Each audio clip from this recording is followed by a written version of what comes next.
presence of a quorum, I'd like to call the February 22nd, 2021 meeting of the Acton Board of Selectmen to order. The town of Acton, in response to the coronavirus pandemic, is currently following the guidance from the Acton Board of Health, the Massachusetts Department of Public Health, and the CDC. The town hall is closed to the public. This meeting will be streamlined online on the Acton TV YouTube live channel, and audio will be broadcast live on the radio on WAEEM 94.9 FM. To participate remotely from a computer, use the link to join the public meeting, actonma.gov/meeting/POS, or from a telephone, dial 646-876-9923 and enter webinar ID number 503-918-785. Telephone users may dial *9 to request to speak. Computer and app users may use the quote raised hand feature to request to speak. David, are there any citizen concerns?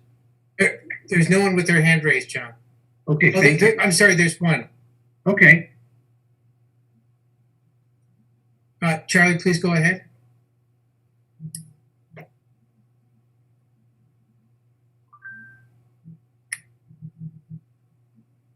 You've unmuted, but we don't hear you.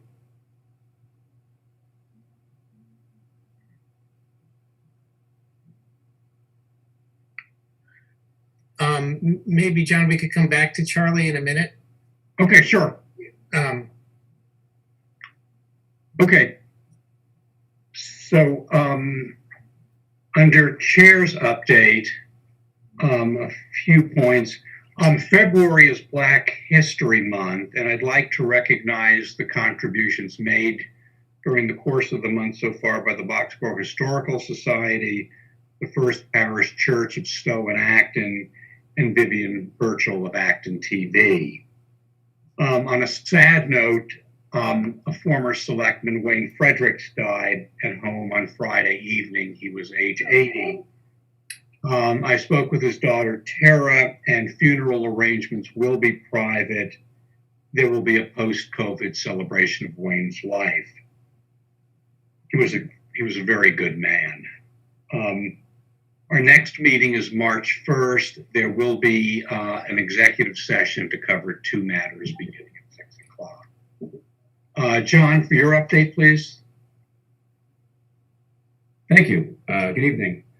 A few things. First, I want to just announce another promotion within the organization. I'm pleased to announce that Chin-Ray Pang, we just promoted her to the position of town engineer. You recall Paul Campbell left that position almost a year ago now, and Chin has done a really nice job filling in. And we, after a recruitment process, have selected her, and she's already gotten started and hit the ground running. So she's doing some great work, and there's plenty of public works projects for her to jump right into. In other really, really good news, we heard this morning from S&P, one of the bond rating agencies, that our AAA rating was reaffirmed. This is very important because, as the board knows, we are issuing debt in about a week for a lot of the projects, including the fire station, that the town has borrowed for over the last few years. And so having this AAA bond rating helps us get the best bond interest rate available. And we're hopeful that that works out for us. And it's a nod to the excellent work in the finance department led by Steve Barrett, and the leadership of the Board of Selectmen and the Finance Committee for all the work that we do every year to make sure that our financial position is strong, and the rating agencies agree with that, and in fact they do.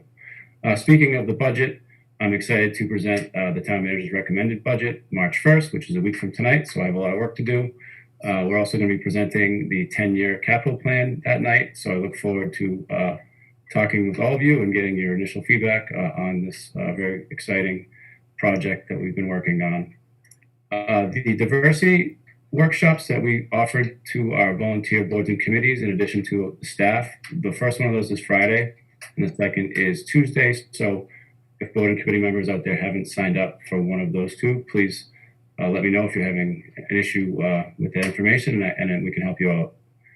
I wanted to mention the fire that occurred in Boxborough earlier this month. Tragic fire left many dozens of families, about 22 families without homes, and there's been a large outreach effort in the Boxborough and Acton community to support them.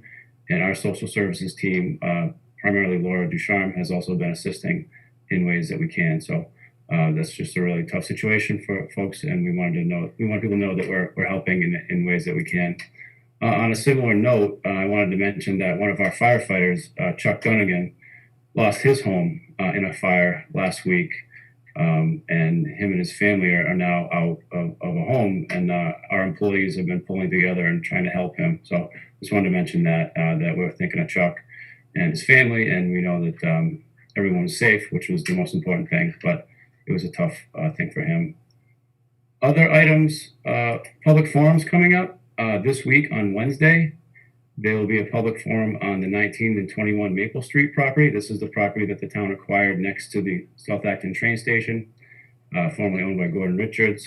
We've done some analysis and some survey work and to understand what concepts could be for the use of that site to help expand its use as a parking facility and other amenities that we may be able to incorporate there. And that's Wednesday, 7 p.m. It's a Zoom meeting. The information is on the website. Another meeting coming up is High Street. There's been a High Street safety study, and there's a public forum on that on March 4th at 7 p.m. And that, I believe, is on the website. If it's not, it will be there tomorrow. So stay tuned for that. Thank you. Sure. Okay, so thank you, John. Member minute. Excuse me, John, could I just try Charlie again? Sure, let's try, yeah. Charlie Cadillac, please unmute yourself and try again.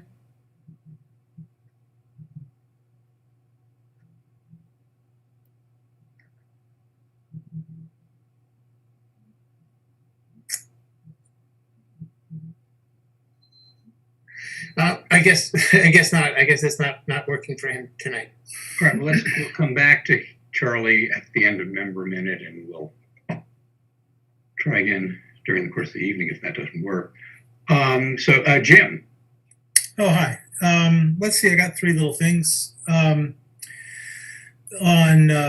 Thursday night, the 25th, at 7 o'clock, the League of Women Voters in Green Acton are co-sponsoring a panel discussion about plastic, recycle, reuse, refuse, with three great speakers, including Ben Harvey, who's the president of PJ Harvey. They're the folks that receive all the mixed plastic recyclables that come from the town of Acton. So he can speak about how that process works. To get more information about that and to sign up, there's a link right on the front page of the greenacton.org website. The next thing is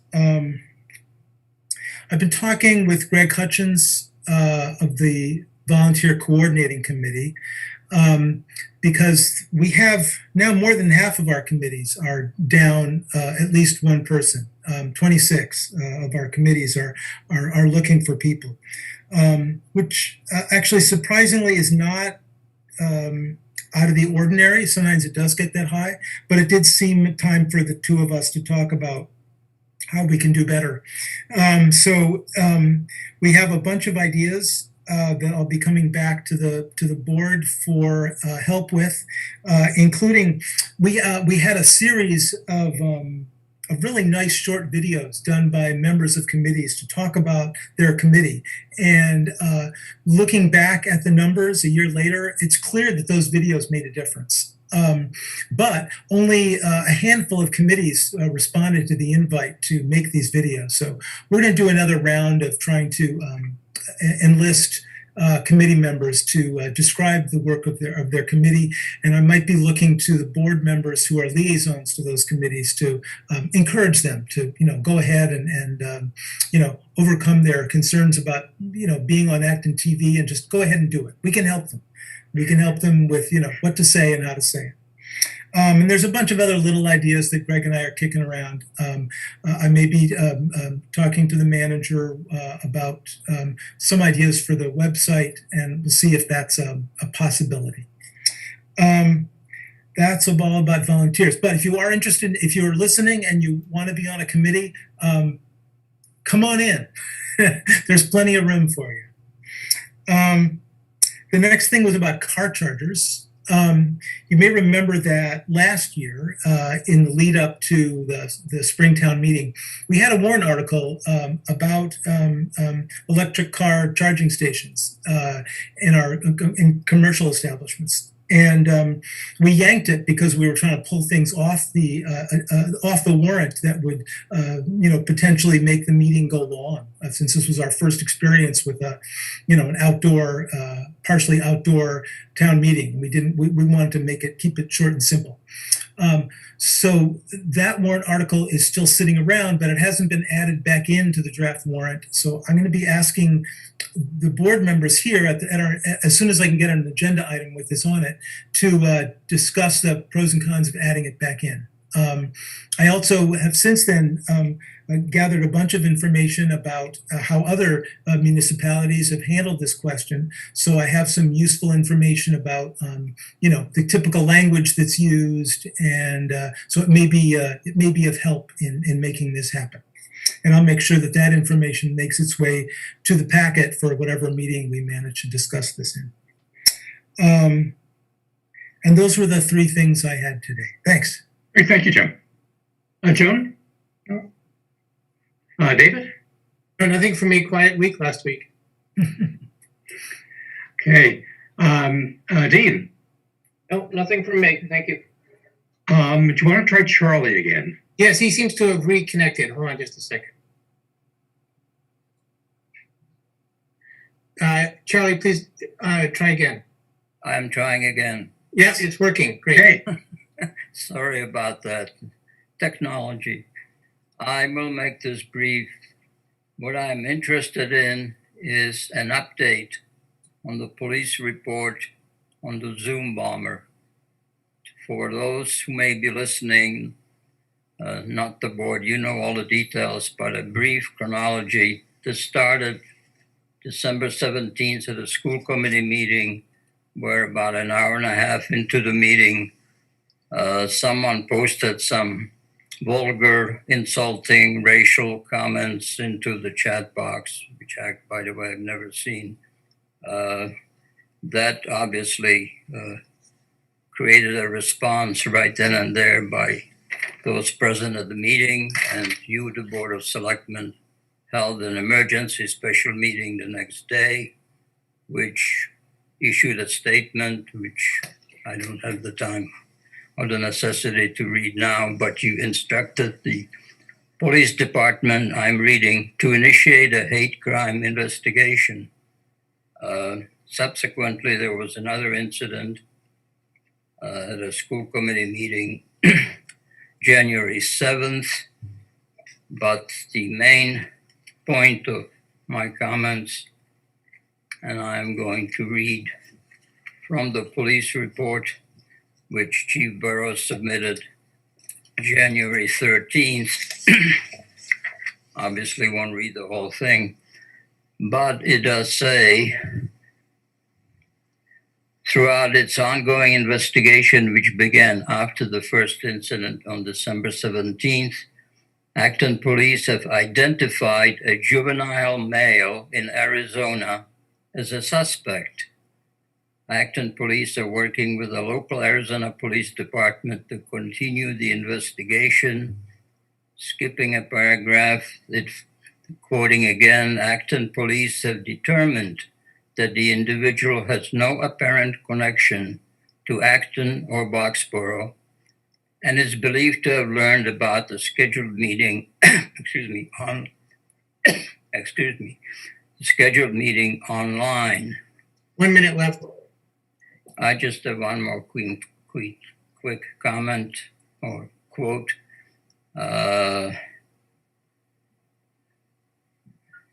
Quoting the town manager, these incidents have been offensive and a cause for deep concern for our entire community.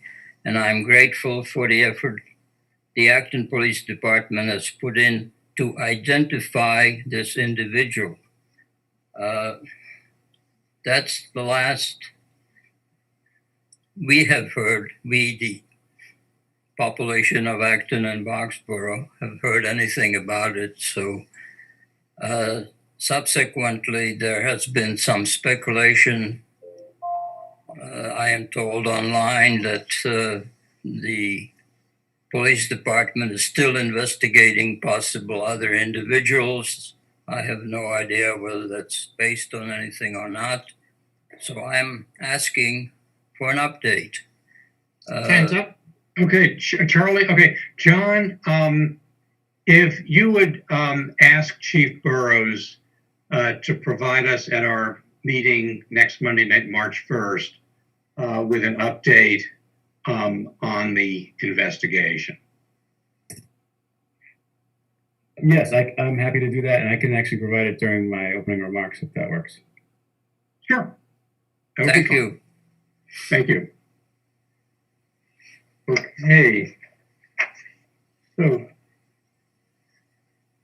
the next item would be, this is a notice of a hearing. The Acton Board of Selectmen will hold a public hearing on February 22nd, 2021 at 7:10 p.m. Continued from December 7th, 2020, virtually on Zoom, actonma.gov/meeting/BOS on the application of Old Mill Development Trust for a site plan special permit number 09/28/20-480 under zoning bylaw section 10.4 at 67 Powder Mill Road, map J3, parcel 59-6. The application and accompanying plans can be expected at the Planning Division office in Town Hall during normal business hours. For information on how to participate remotely and to view the application materials, go to http://doc.acton-ma.gov/dsweb/view/collection-1277.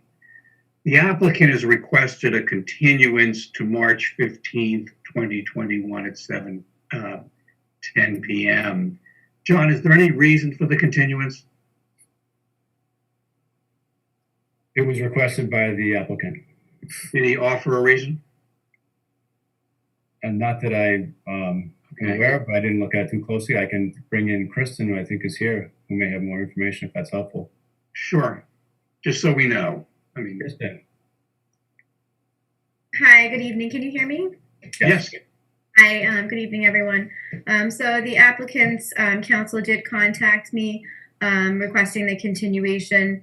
It seems they are in discussion with the property owner, Chip Orcutt, and also in discussion with counsel that they have also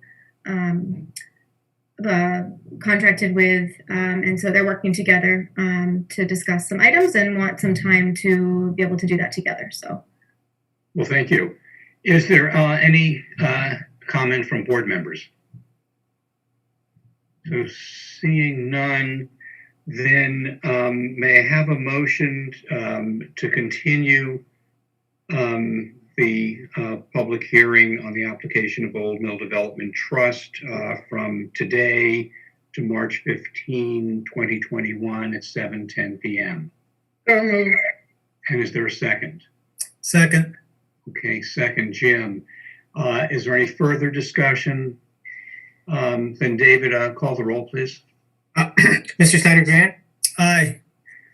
Ms. Gardner, Aye. Mr. Charter, Aye. Mr. Benson, Aye. and I also say aye, so that's unanimous. Okay. So John, COVID-19 response updates, please. Thank you. Yes, we had another successful clinic over the weekend on Saturday at the R.J. Gray Junior High. We had a clinic where we used the second batch of 100 vaccines that we received from the state. From what I understand, it may be the last batch of vaccines that we receive for the near future. But we had a team there with volunteers and fire department, nursing, Board of Health, Council on Aging. It was a great effort. Everyone, the people were very complimentary to how it was operated. So we're very proud of our ability to do these things. We would like to do more, and we're going to continue to work to advocate for the ability to do that. As I mentioned in the past, it's really about the supply, and it just isn't available to us. We are going to continue to request supply and potentially partnering with the Housing Authority, which has been given an elevated status in terms of the rollout. So we'll be doing that this week, and we're also working on a multi-town collaboration. The health directors in the communities basically south of us and then Westford have been discussing how to attack the new guidelines that were released by the Department of Public Health last week, which basically say we're not giving out any more vaccines to individual communities. And the only way you get them is if you formed your own sort of public site.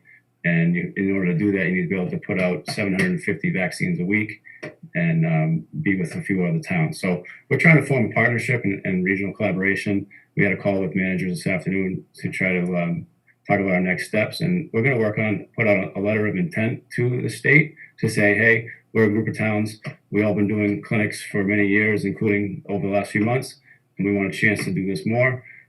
We're not that optimistic that we will get approved from the state, but we're going to put it in and hope for the best and continue to advocate for our residents and find ways to get them access to vaccines. So again, I'm very proud of the work we've been doing, and we're going to continue to try to get more vaccines in our hands.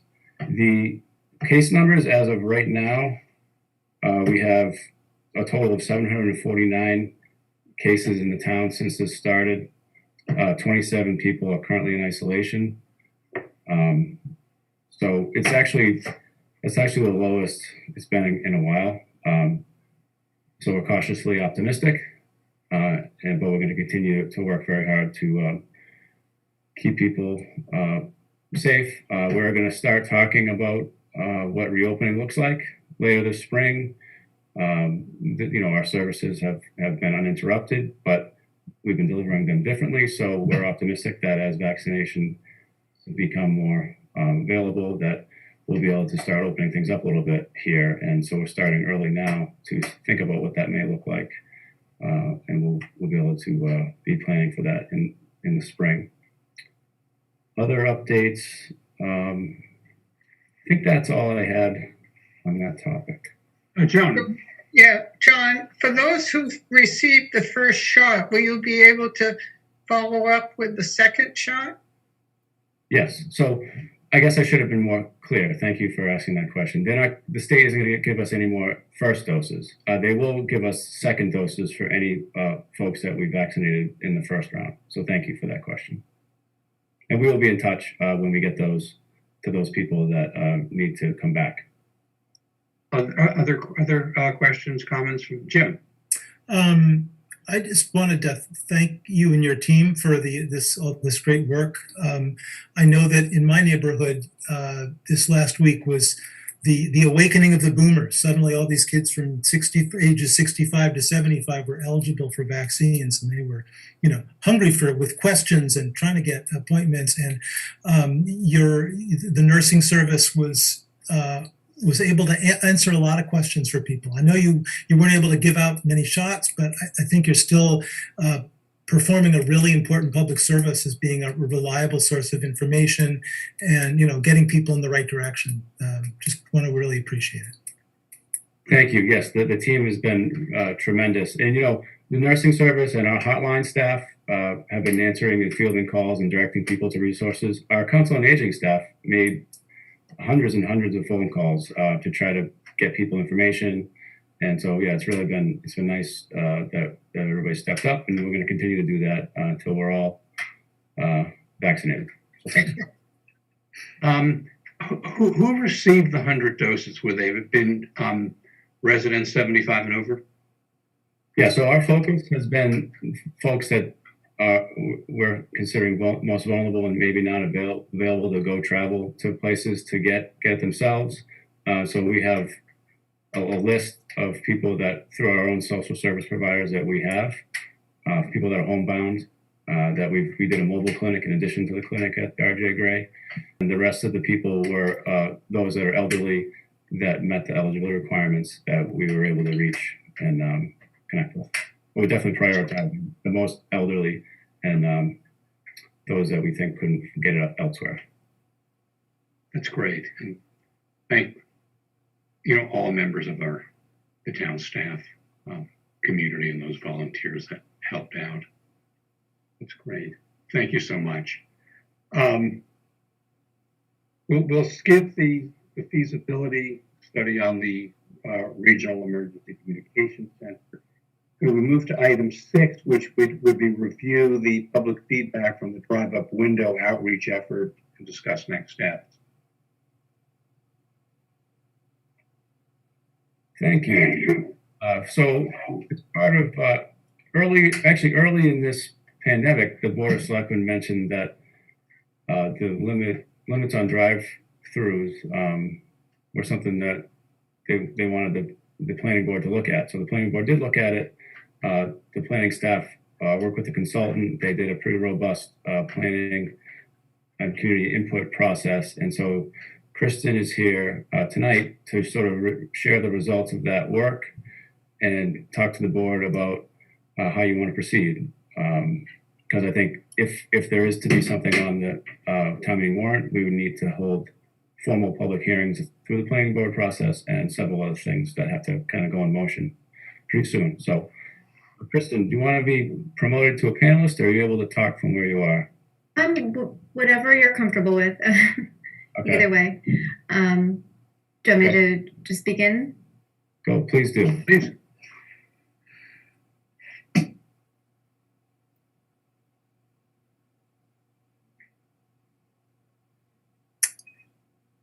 No. Now you're muted.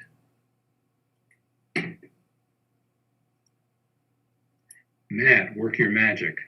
How's that? Hi there. Now you're on the Good panel. evening. Okay. So as John mentioned, from the direction of the Board of Selectmen, the town hired a planning consultant, Daphne Politis from Community Circle, to assist us in the planning department to roll out, a pretty robust public outreach effort to gauge the community in really their interest of pursuing any changes to drive-up window sections of the zoning bylaw.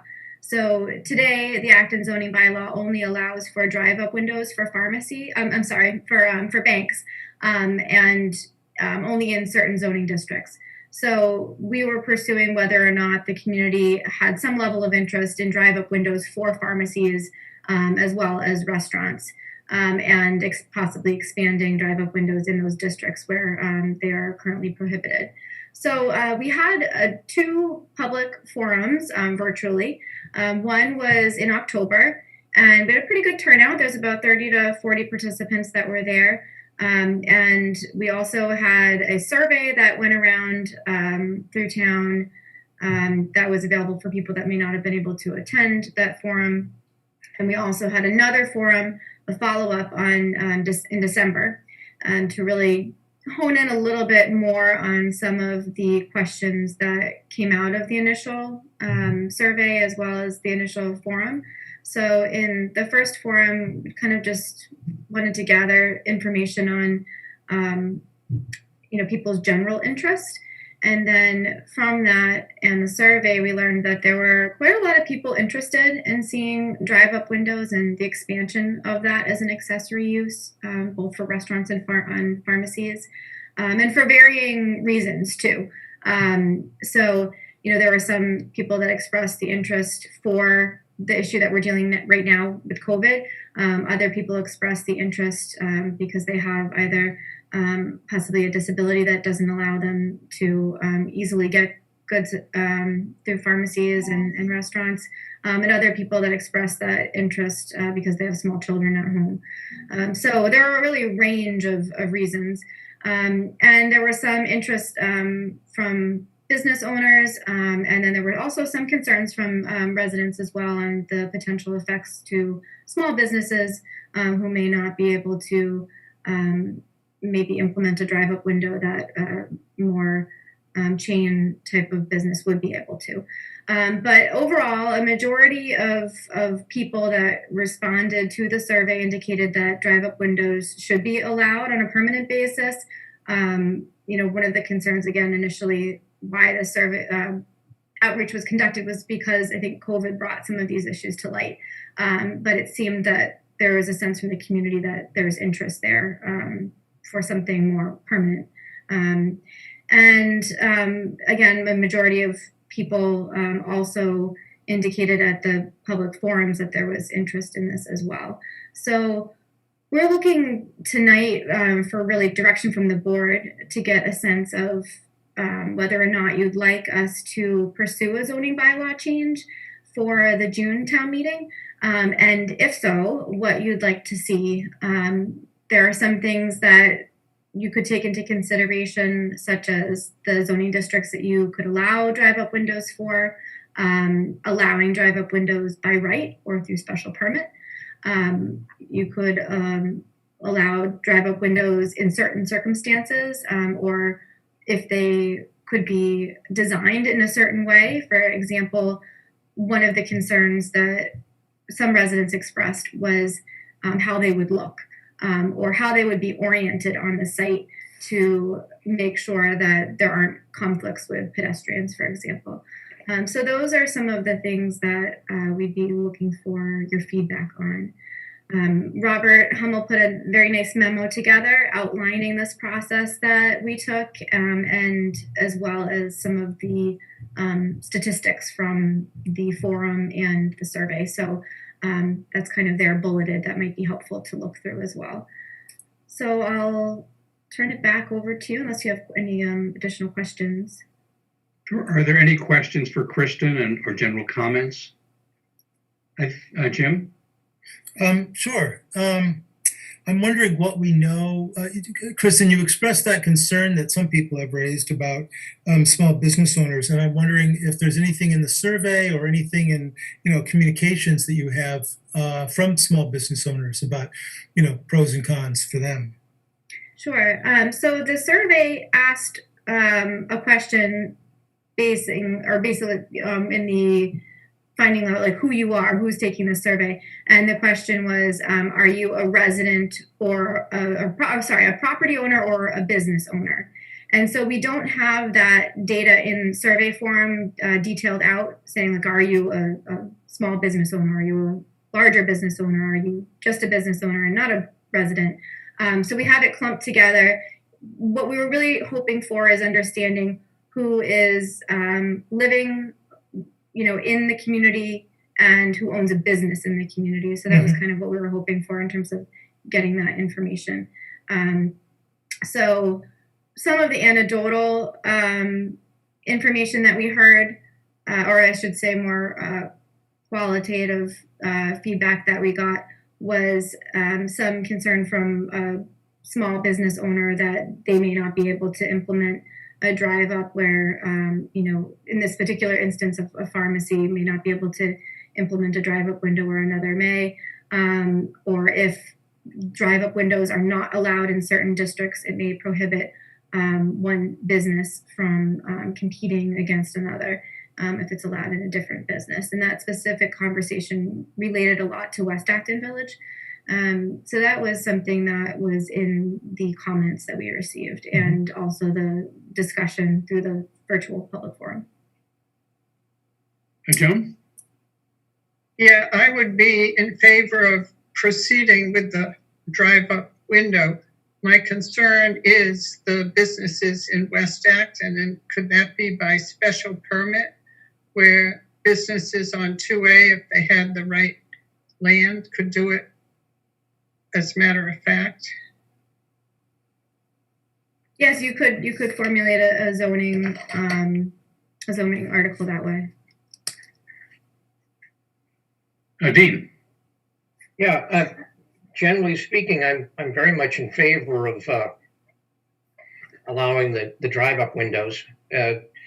And I was pleased to see what a good response the survey teased out.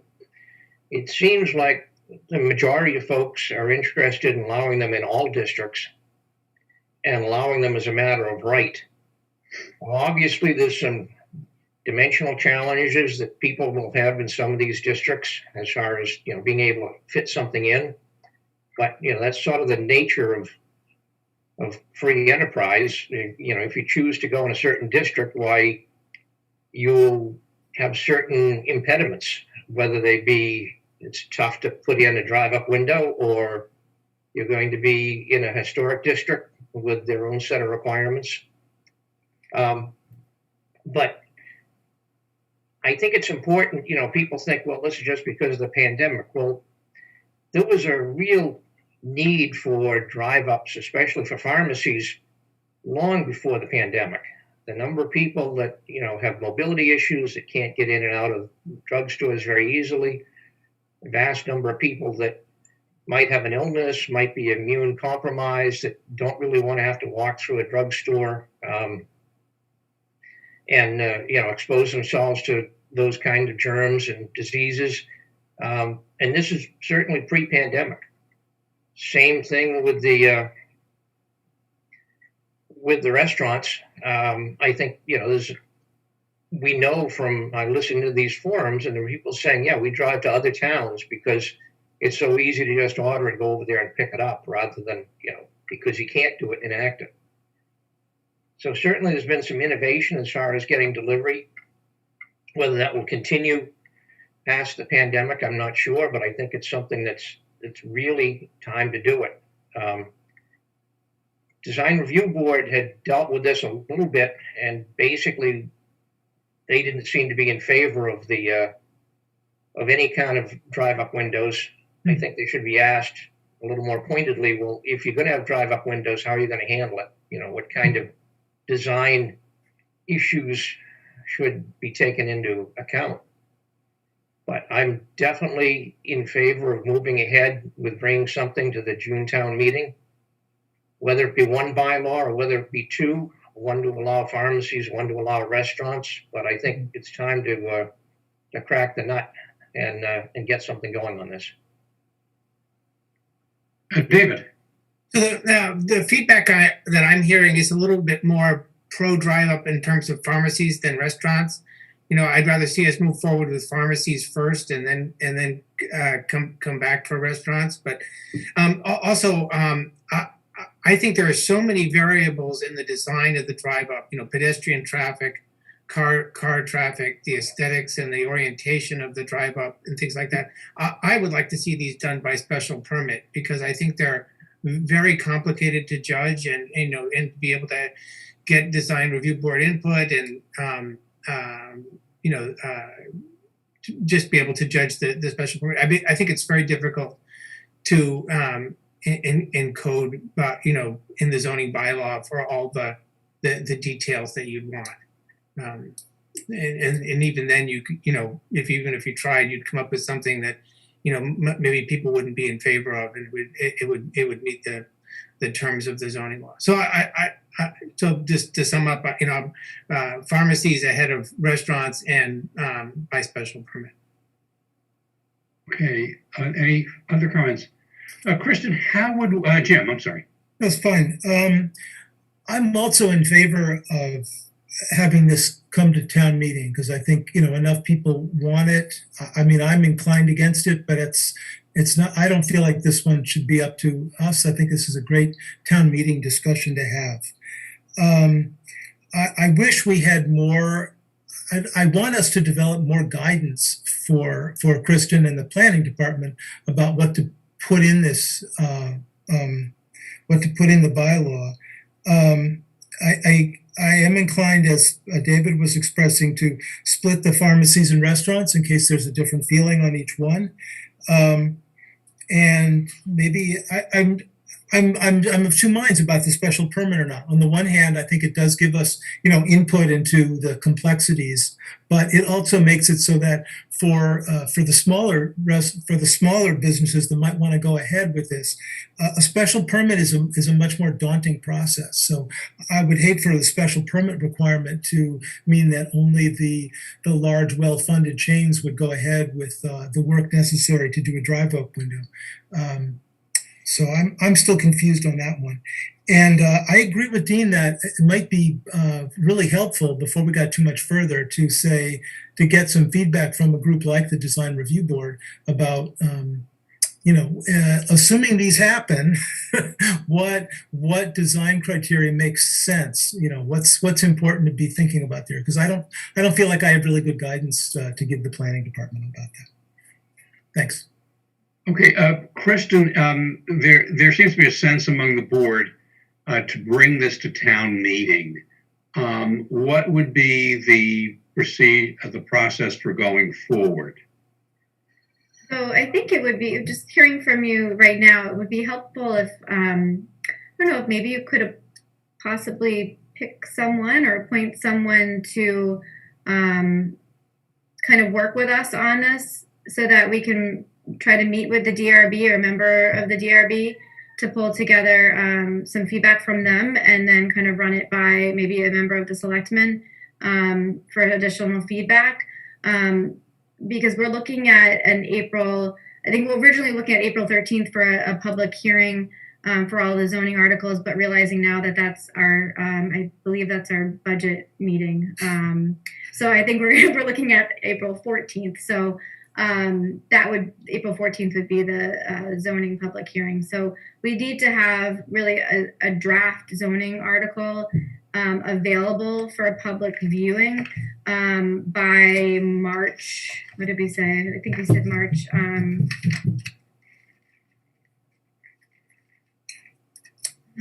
In March 25th. So around March 18th is when the legal ad will be sent out to the public, alerting them that, this is when there'll be an article available to view. So we need to have something for people to read.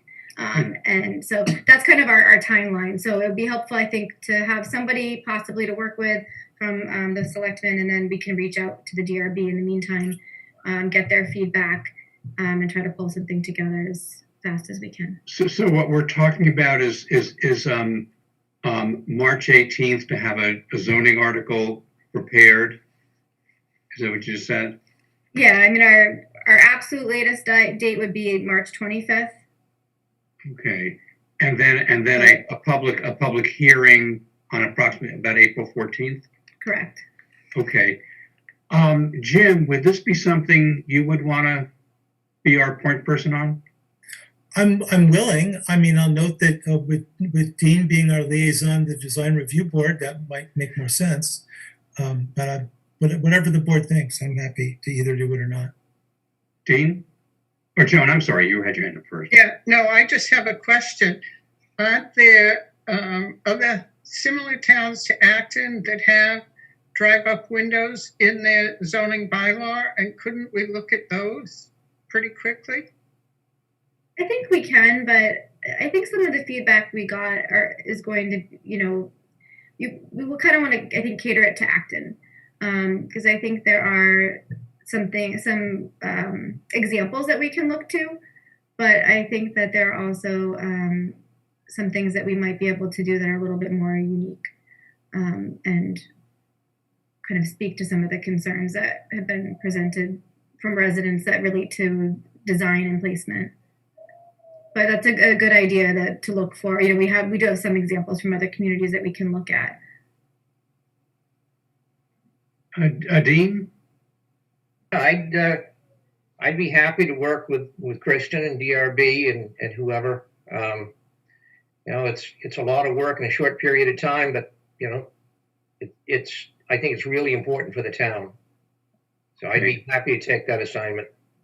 Okay, Jim, you're okay with that? Oh, that's great. Yeah. The only other piece I can add might be since we've been asking about small businesses in West Acton in particular, I wonder if a call to the West Acton Merchants Association might help us get some quick feedback on design criteria, what makes sense. If that's helpful, if it's helpful, I'd be happy to make that call, or I'd just leave it out there as a suggestion. And Mr. Chair, I just have a few questions in terms Sure. of a couple more direction pieces. Are you comfortable with us starting out with a draft that allows drive-up windows by right for pharmacies only at this time in every zoning district? Is that what I'm hearing? I'd like more. Well, why don't you, my thought is, have it by right for both restaurants and pharmacies in all districts, and see what the reaction is if we have to pull back and do it as David said, maybe just start out with pharmacies. But let's put a comprehensive bylaw proposal together, and if we have to pull it in based on public comment, we can.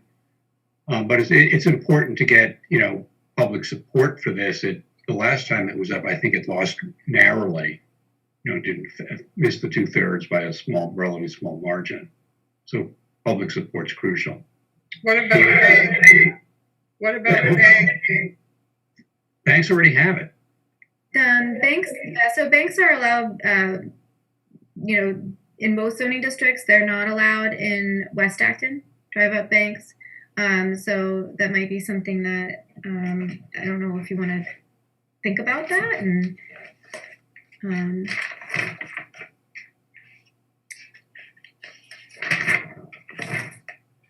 in terms of expansion or not, I mean, if we're going to be allowing other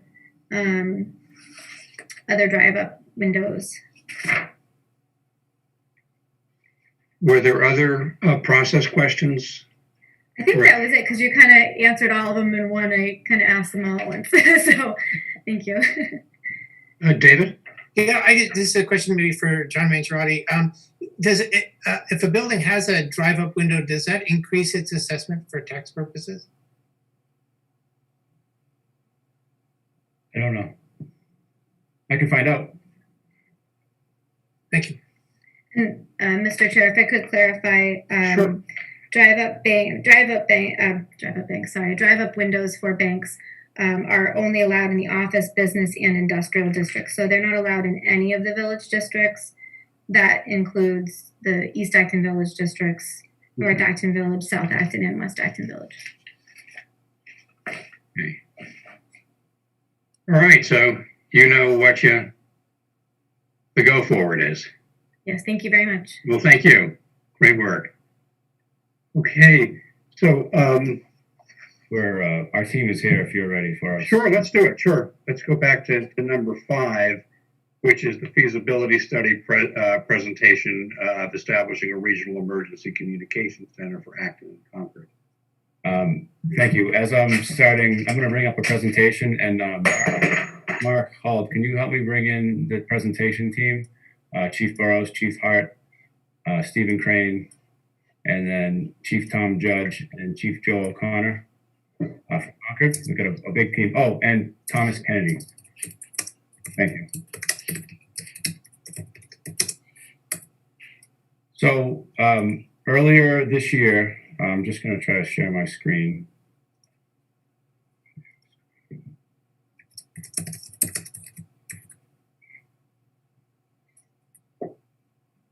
That's showing the presentation, I hope. Yep.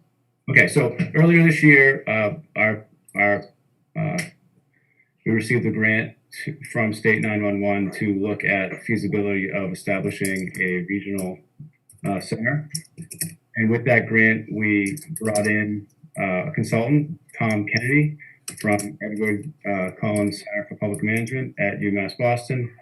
And so over the last few months, we've worked on this study in close partnership with the town of Concord. So this evening, we're going to be presenting some information about the feasibility study that we completed.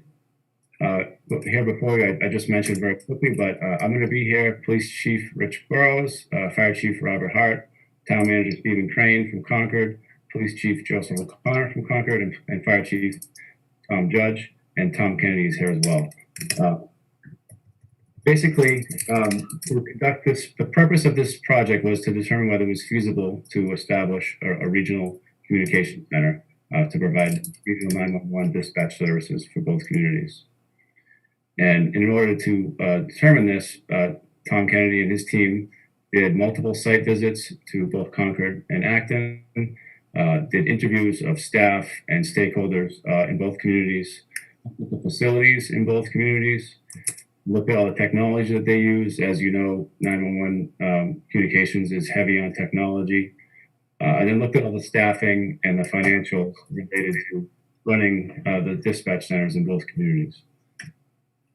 And from that work, what the Collins Center determined is that both Acton and Concord are very similar communities, and as a result, they're doing quite well to establish a regional communications center. We're right next to each other. We share a very long town border, so we have a lot of interactions on a regular basis anyways. Our dispatch center is, there's a dispatch center in Acton that was actually built with something like this in mind years ago. So we have a facility already in place.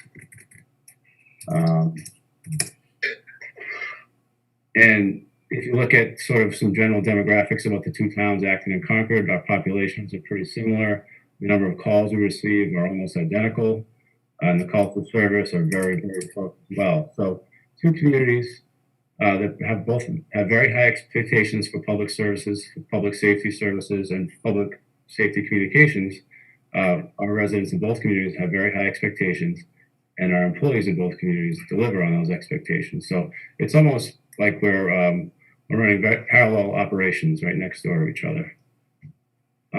So some of the things that came out of the interviews was that, and some of the benefits that could come from a project like this, is that there's additional personnel available to help with surges if there's an incident one day in one of the communities. There'd already be an extra person in the room to begin with, but there'd also be a capacity to add more quickly without impacting the other agencies that are doing first response. It would create some opportunities for employee investment. We'd have access to technology and resources through our partnership with the state, and it would also offer an opportunity to standardize and dispatch protocols. There would be economies of scale. As in any regionalization effort, there is an economy of scale in certain elements, and those would be seen here. There would be cost savings, and the cost savings it's not so much as it's cost savings, but it's actually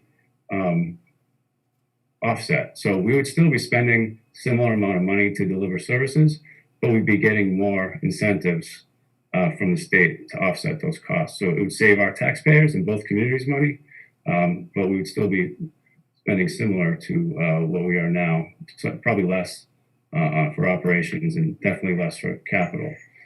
We have very professional operations already. And I think an opportunity to combine two professional organizations into one would only elevate the professionalism. And the way it's set up is that it would be an independent entity, different from both towns. And so it would create an opportunity for it to have some status and really be a special program. So I mentioned incentives. Both towns get incentives every year based on our population and call volumes. And we get them to help support our 911 operations right now. They're funded through, I think, cell phone surcharges that everybody pays. And as a regional center, we would be eligible for more incentives. And we'd also be eligible for significant equipment and technology grants, which would help allow us to expedite the process of replacing some of our equipment and help us be responsive to the needs of the future of public safety. So as part of the work that Tom and the Collins Center did, there was a cost analysis. The costs included here are really just part of a feasibility, and they would certainly be refined in the next phase of this process. But I think the message here is that there is savings. This is down to the penny, actually. If you look at the table, it probably shouldn't be. But I think we were just trying to have something that we could back out of and show that, in terms of back out the calculation to show where it came from. But we would certainly look at, what the costs are and further refine that as we go forward. But there's definitely an opportunity to save money based on the structure that the state has set up for us. So some of the recommendations that came in through the report, there's two models for regionalizing dispatch. You can do a hosted model or you can do a district model. The hosted model would be the town of Acton just brings on the employees from Concord and makes them our employees, and then we work together to dispatch to both communities. The model that I'm recommending and that our public safety chiefs in both communities and the town manager of Concord, Steve Crane, we're all recommending is a district model. It's more equitable, it's cleaner, and it provides more opportunities to have appropriate cost sharing. And so we're recommending a district model. What we would need to do is continue to do outreach. And, we've, from the very beginning of this study, we've met with the employees. Employees are in both towns are represented by Teamsters, which is a union. And we've met with the business manager and the leadership from the union several times over the process, and including a few times over the last few weeks. So we would continue that work. We'd look at some of the issues that are brought up and try to identify plans. We develop a transition plan, and then we'd work on next phases. So what are the benefits of our regional communications center? Some of these I mentioned earlier, but standardizing dispatch protocols and aligning best practices in both communities, taking the best of both and putting together, access to resources, personnel resources, both every day and during major events. There's financial benefits based on the partnership with the state 911. It enhances mutual aid. As I mentioned, we work together from a public safety standpoint probably every day, and this would just further cement that relationship that we have with the town of Concord. And there'd be more efficiencies found in certain areas as part of combining the efforts. So we're here tonight. We actually spent some time at the Concord Select Board meeting earlier today, and we're here tonight at the Acton Select Board meeting to present the results of this study. We did issue a press release about a week or so, maybe a week and a half ago, to the public, to the community, to let them know that this conversation was taking place. So I know that some people from the public here tonight. I believe there's some Concord Select Board members and maybe definitely some members of our employees that are here tonight. So it's exciting to see everybody here. But the purpose of tonight is to understand if there's a consensus from the board to move forward. And if there is, we would proceed with the grant application. It's actually due in less than 2 weeks to look at the next phase of planning for this. And so what the planning would include is working out some of the details that I know employees and others may wonder about.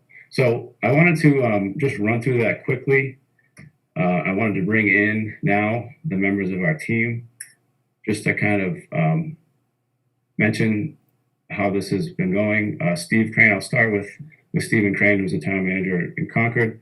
He comes from a previous position where he led an effort like this. So he has some experience in a different part of the state with this.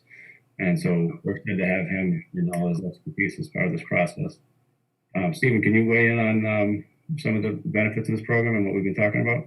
Yeah, sure. I would say, well, first of all, good evening, and thanks for inviting us here. I apologize for the select board meeting for Concord ran over a little bit, so thank you for your patience and accommodating our timeline. I think, Tom Kennedy's findings were consistent with the findings that when I was the town manager in the town of Long Meadow, we went through an exhaustive process for a multi-town regional dispatch that ended up being initially a two-town regional dispatch center between the town of Long Meadow and the city of Chicopee, which is somewhat of an asymmetrical partnership. But we were able to, even with that asymmetry, able to develop a governance agreement and a cost-sharing model that was equitable for both communities and provide the right level of input and guidance for each community. And the thing about a district is that even though it is an independent sort of governing entity, the components in a district are the same people that are managing a dispatch in the member towns currently. So districts are composed of a board of directors, usually the town managers, and then they are governed. And then the day-to-day operations are overseen by an operations committee, which are the service chiefs for the member communities. And so it's the same people involved in managing and overseeing a district. I will tell you that when John approached this concept, I know Chief O'Connor and Chief Judge, who I would take my cues from, were very interested in pursuing it. And I obviously agreed with that because of my own experience from Western Mass. And there were a lot of challenges to get from concept to execution and getting what's called WESCOM, the Western Mass Emergency Communication Center, live. And so we went to the bottom on all the discussions about host versus district. How do we structure the work environment? What is the governance agreement? I mean, hours and hours to do that. So there's a lot of that ahead of us.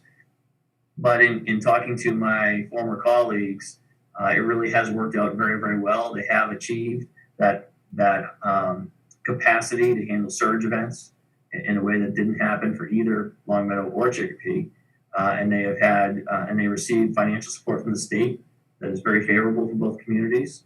And the model it has proven that the model really works. And I did speak to some folks out there last week in preparation for advancing this discussion. And the biggest challenge they've had is really managing the differences between a suburban community like Long Meadow and a more urban city like Chicopee. And because that's really not a factor here, because the towns are so similar, I think that we really have a great opportunity to really, create a new level of cooperation, for both communities. And I think, John and I wearing the same outfit tonight should be a sign of our commitment to really work together. Yes, we do. I wish I'd noticed that earlier, because I would have made that comment in Concord as well, but I just noticed it now. Oh, we're totally aligned here. That's the goal. And so this is an interesting project. I think there's a lot of benefits for everything. We certainly wouldn't be having this conversation if it wasn't going to be an enhancement and a benefit to our public safety, which is the utmost importance of why we're doing any of this. And so that's why I think it's important that all four chiefs from the agencies are here tonight. And it would be, I'd like to introduce Chief Burrows and Chief Hart just to weigh in on their thoughts, just so we're all on the same page as to how this is going to impact public safety if we move forward. Please, gentlemen. Chief Hart. You want me to go first? Yeah. Sure. Good evening, everyone. Thanks for our Concord partners to take time to sit in on this meeting, and it's a pleasure to be here with you all tonight. It's a very exciting project. Chief Judge from Concord, is a forward-thinking, one of the better chiefs in the area, and I'm really honored to be able to work with him on this project.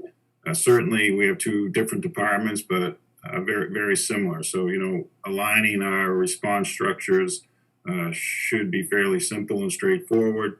We work well together every day.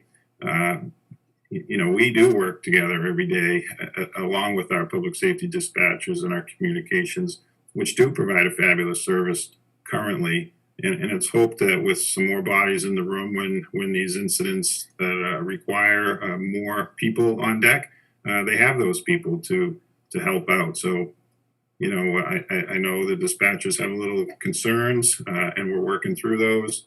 We're lucky to have Stephen Crane's expertise from his past experience to help guide us through this, and you know, Tom Kennedy as our consultant. So just a great group of people to work with, and I think it'll really enhance both communities' public safety awareness. Chief?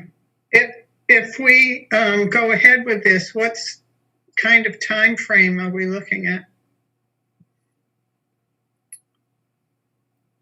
Actually, Tom Kennedy, would you mind weighing in on where timelines, how timelines work out here? Hold on, you're muted, I think. Or no, you are. Yeah, if all works out, we're able to submit the grant on March 4th. They'll do an award in June, and then depending on the amount of money that they actually award, sometimes they do it over 2 years. Stephen will tell you a little bit about that. But there is, I believe that there's great interest in this project. I know they go through a competitive process, but I think with that interest, I think you will have sufficient funds that I would project by the September, October of 22. So in other words, your fiscal 22. I believe that it would be up and running. And as you know, it's all depending upon, very quickly once you get the funding for this, is moving quickly and coordinating all of the vendors, because there are a number of vendors, on this entire project. At the same time, the technology and the infrastructure goes into the center. There's a lot of work for outreach, training, and actually the development of those standardized protocols. So it'll be a busy year. And do both towns have to take it to town meeting? I guess that's for Stephen and John to answer that. I think the creation of a district would require a town meeting vote. So eventually, yeah. So yeah, so there's, we're in the early, this is the feasibility stage. So there's a lot of details and that timeline and things like that would certainly be explored and finalized and communicated both to the boards and to the public as we proceed. I think we're really here tonight just to make sure that we're able to communicate to this board and to the public right now what we think is a project worth pursuing. And I just wanted to actually continue with our chiefs from the communities of Chief Burrows, if you could weigh in just on your thoughts on the project. Certainly. Good evening, and thanks for having us. I think this is a great opportunity. This isn't anything new. Dean, I think you were on the building committee for the public safety facility a few years back, and we had a chief at the time, Frank Woodmayer, and he thought that this would be a great opportunity to build a new facility and have a big enough dispatch center to be able to have multiple communities being served out of one center, which is why the consultant identified the PSF as a good location to host this. So great forethought by you and the rest of the members of the committee to build it in such a fashion that it's able to be built big enough to handle it. And I look forward to the opportunity. I work closely with Chief O'Connor, not just because we share a border.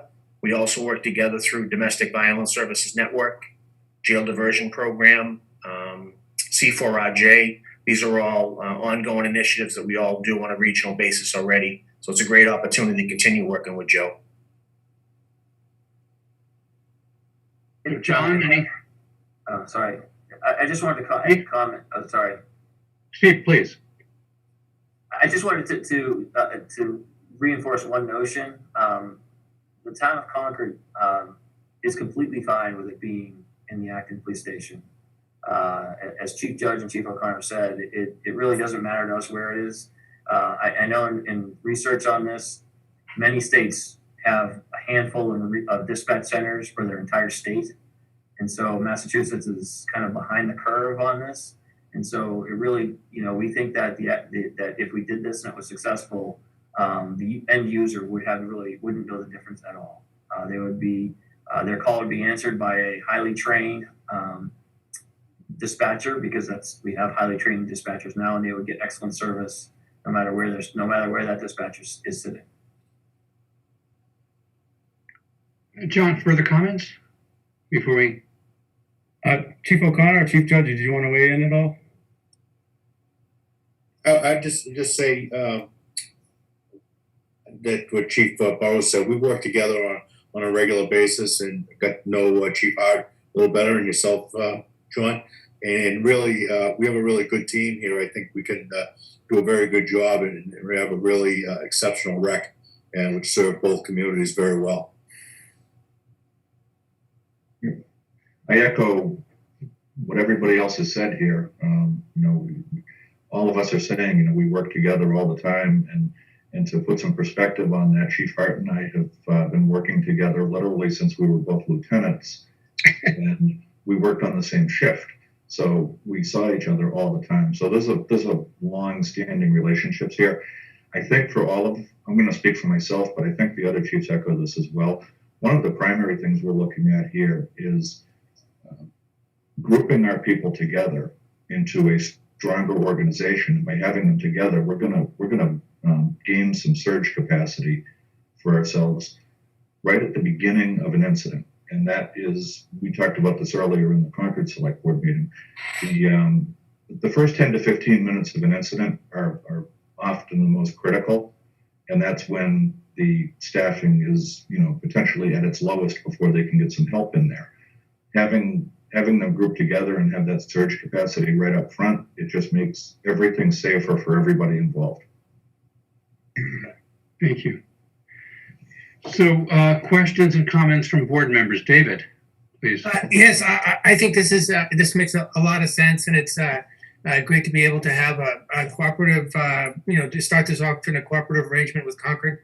I have a couple of really just understanding questions listed in both the report and the slideshow here. There was a listing of one-time savings. What kind of things are one-time savings? I can understand possible ongoing savings, but what kind of things fall into one-time savings? Would you mind taking that one? Oh, sure. Yeah. That would be the one-time savings would be the some of the initial capital costs, while they're developing it, and that there's also what you call a transition award. And I really didn't get to speak about this over at Concord, but a transition award is something new that the state 911 department started this past year. It provides it covers a 5-year period, and it provides the cost of closing a dispatch center and joining a regional dispatch district or a regional center, a hosted site, that the state would pay the cost of joining that. It's an additional savings beyond what is actually in the report. There is in the report, there is a description of the transition award. So for 3 years, the town wouldn't really pay anything.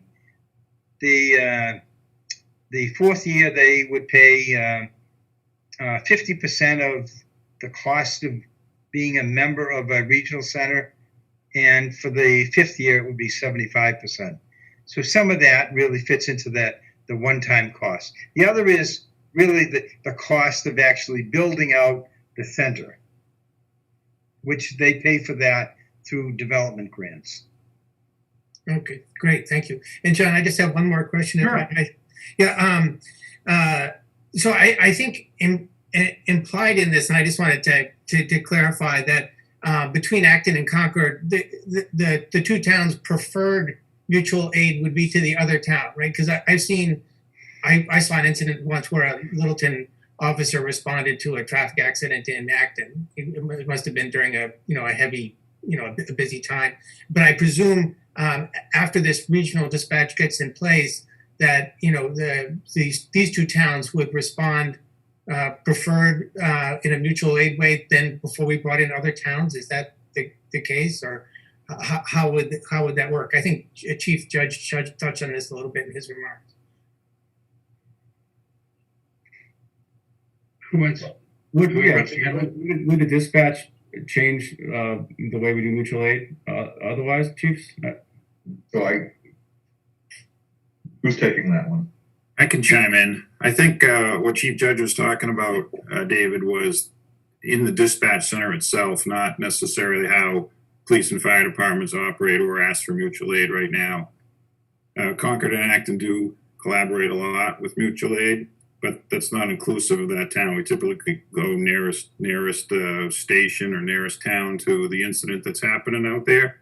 So it's not always going to be Concord, and that's not the intent of this program. It's really to get the dispatch centers working together better than the fire department or the police departments.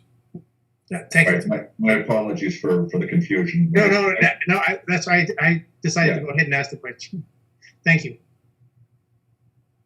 Other comments, questions? Dean? Yeah, just to follow up on that, you know, our existing PSF, it's a little scary to think that we were designing this 20 years ago. It looks like a brand new building, and I'm sure a lot of the technology is getting pretty dated at this point, and there's got to be a lot of upgrades. So this is a great time to do it. When I was on the building committee with Chief Widmeyer and especially with Lieutenant Palmer, they ran a lot of different scenarios about eventually combining dispatch with other communities.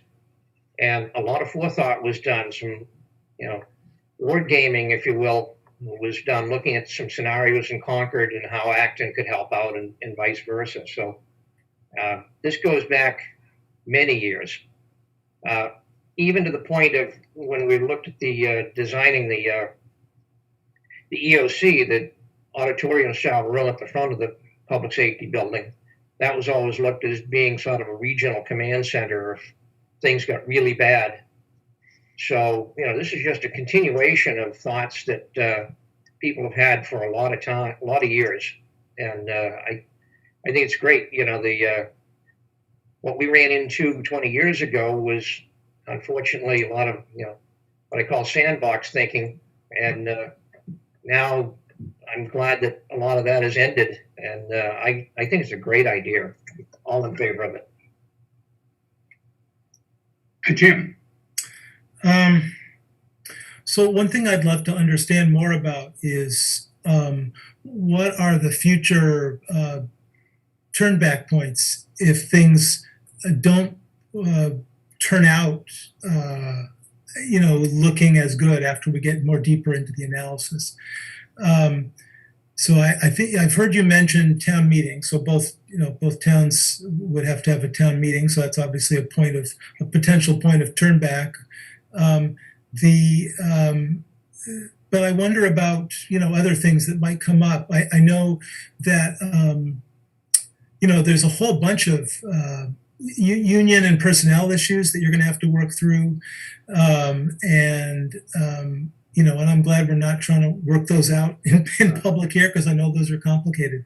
But I'm wondering if there are other points where, we would either say, oh, this isn't working, let's turn back, or So I'm just curious, what are the decision points coming up? Yeah, sure. So I apologize. I misspoke about the town meeting vote. Okay. Actually, the vote to create a district, I said that out loud and I thought, wait a minute. I think it's a vote of the select board, and it is. It's chapter 500 of the acts that is really the legislative authority for creating a district, which is something that, to Dean's comment, the legislature really made it a lot easier to do these in 2014. And then the state really got serious about incentivizing it using cell phone surcharges instead of fighting for general revenue. So the basic, as Tom laid out, the state has an aspirational schedule of grant approval and notification. That is, they say June. I've gotten letters in late October with our notification in the past. So sometimes things do slide a little bit. It is a very competitive program. But really, until you execute the district agreement, you're really not obligated. And every district agreement, and certainly the one that would be developed in this case, if we did get to that point, would have out clauses, if you will. So a community, I can tell you that the district agreement for Westcom, which I had a hand in preparing, had clauses for if a community if a community failed to fulfill its obligations, how do you get rid of them? But also if a community wanted to change its mind, so to speak. And really, it's really just the intent is not to bind a community forever, but to just make sure they give enough notification,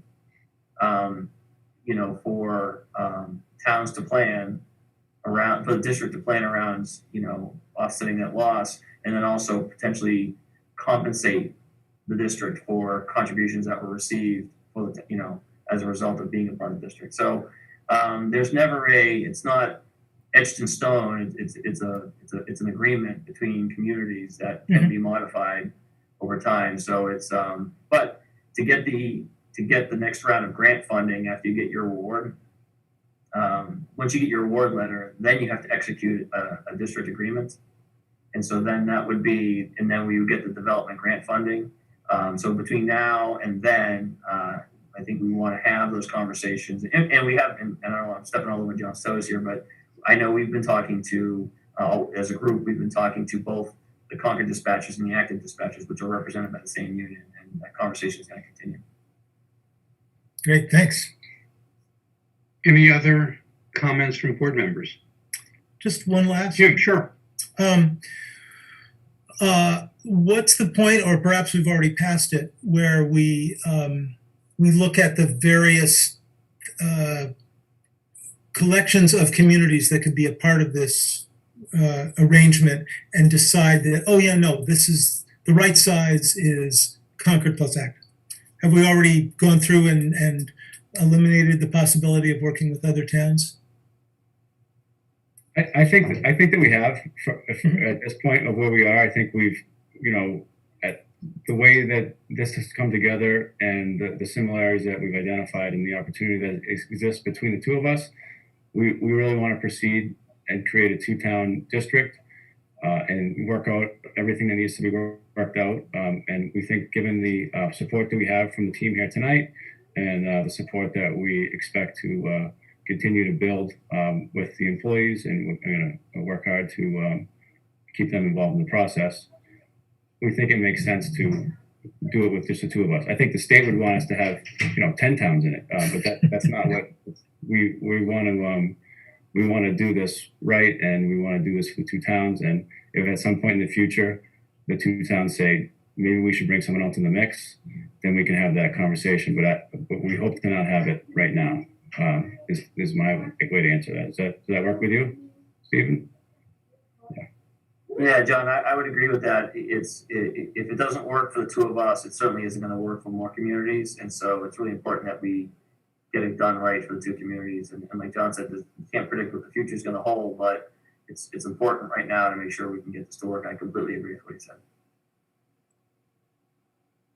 So what you would like us to do is to say it's a go and proceed to the next phase of the project?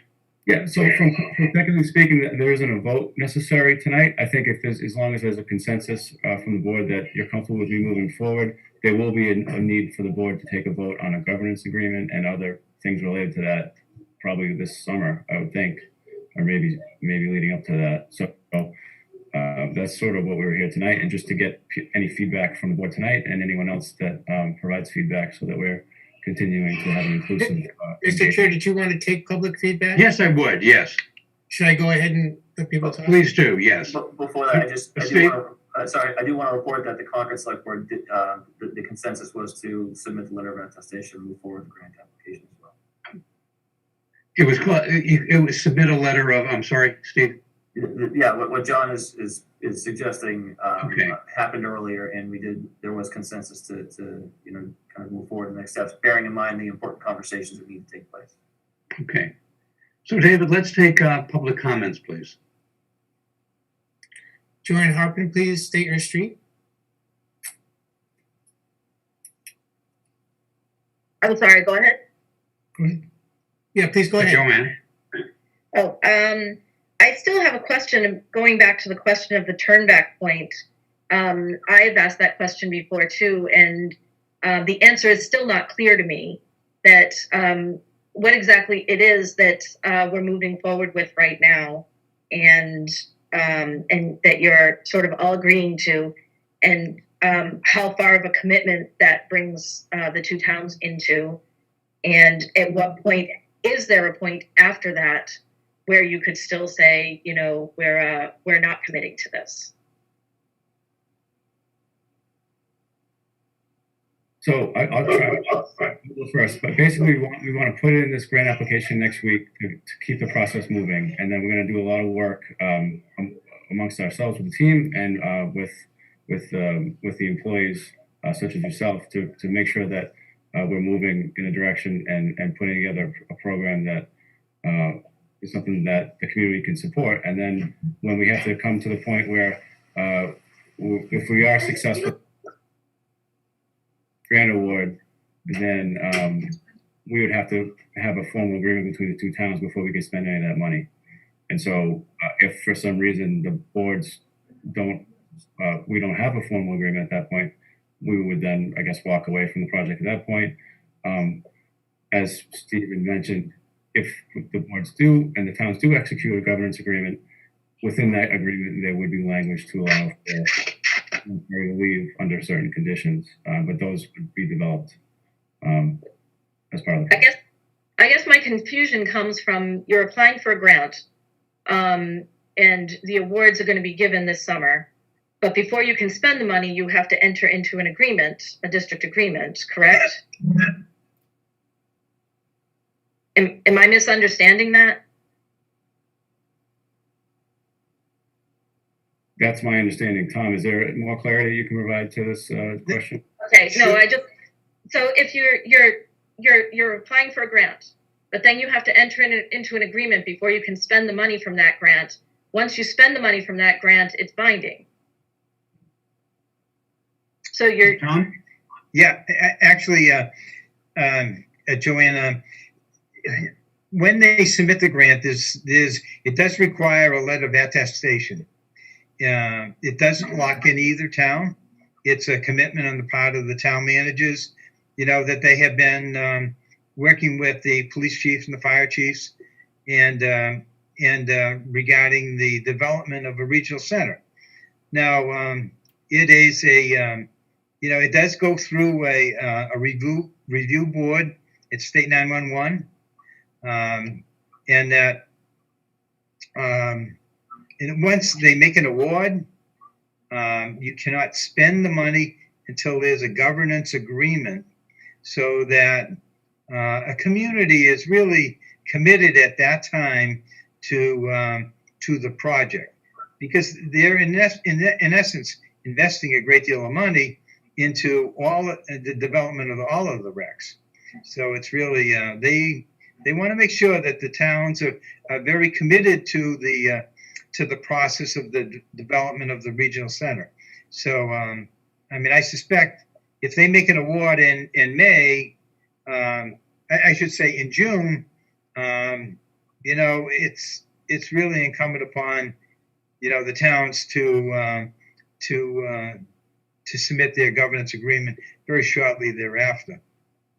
okay. I understand that. I guess the question in my mind still remains that we keep hearing that we don't have a lot of specific answers, because those answers will be brought about in this next phase. But what I'm also hearing is essentially we're going into the next phase without any concrete answers. And but before we can get those answers, we have to commit to doing this. You're committing to something without all your ducks in a row and all the information that you need to know whether or not it's going to actually be a good idea to move forward. Tom? Or so Yeah. Steve? I mean, Yeah, there is Okay.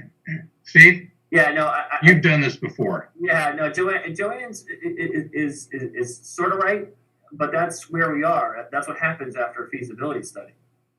And that's the place we're at. We finished a feasibility study. It shows that it's feasible. I agree with that assessment.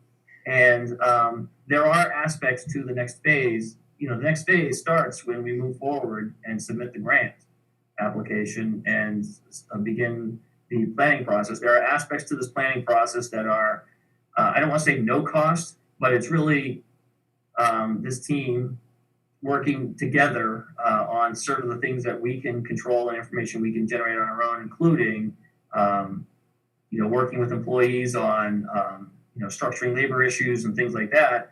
And then there's also the development of a governance agreement, which again is a discussion between two towns. And those are all the things we're going to spend the next few months working on. When we get the grant award, it then turns to equipment upgrades, technology integration. There's going to be some consultancy that we're going to need to help us do all of that. It's very, I can say this, Westcom did a bad job on that part early on, and we ended up having, it took a lot longer. And so that's something that I think lesson learned will be a front end part of this. But that's what the development grant is really about: the equipment, the technology, and a lot of the other things. Discussions about what's it going to look like from an employee standpoint. Those are the ones that we control and that we can have in the meantime. And so Joanne is right. It's when you say what's the next phase, the next phase of the discussion starts now. The next phase of the grant and the development of the rec, pursuant to the grant, is after the governance agreement. I've never run a business or a town, but I've never known of one that would enter into a contract of this magnitude without knowing sort of completely what they're getting into. And it sounds to me like that's what's happening. That's the way the state has designed it, is that you're being forced to a commitment to follow through before they'll give you the funding to find out whether or not it's actually a good idea to follow through.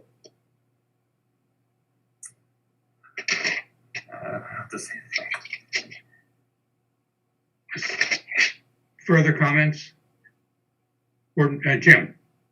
Well, I see there are a couple more hands up, but just a short statement. If we were taking a vote, I think I would, I understand we're not going to take a formal vote. If we were, I would be abstaining. I have some intuition that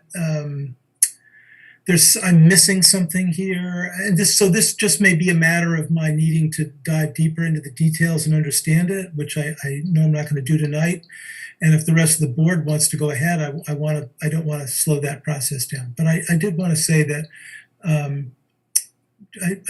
I have a sense either of unease or an intuition that I'm missing some important aspect about this. So just so it's said. David, are there comments? Two more people with hands up. Please, yes. Calling user, please go ahead. Hi, this is Tara Fredericks calling from West Acton, and John, thank you for that nice ode to Wayne. I have two different questions that may or may not be related. So my first one will depend on all the rest of them. And the question is, why wouldn't we look at the proposed governance structure before doing anything else? That's my first question. And I do have a couple follow-up depending on the answer to this. So does anybody want to answer the first question? Steve? Oh, let me go first, please. Okay, John. If we have consensus tonight, which I feel like we almost do, or we do, I believe, and we would get started right away on trying to understand what a governance agreement would look like. We wouldn't start the process of developing a governance agreement after we got notified by the grant award. And within a governance agreement, and I guess I would admit that I haven't done one yet, but I would imagine that it outlines several of the conditions of each town's participation and how a transition would occur from the current state of operations to the proposed new state of operations. And I would expect a lot of stuff to be laid out within that.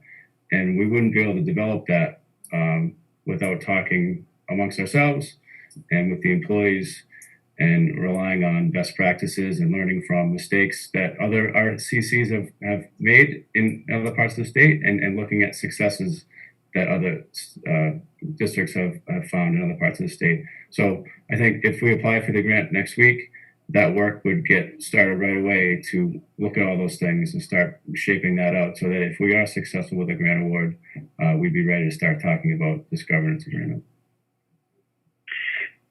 So may I continue, John? Please, Chair.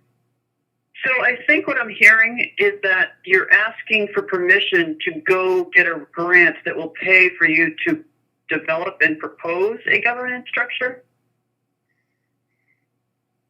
No, Sure. sorry if I wasn't clear. Does someone else try that and try to answer better?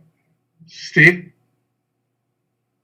Yeah, I think, Tara, to your point, if the grant deadline, we don't set the grant deadline for one, and I think you know that.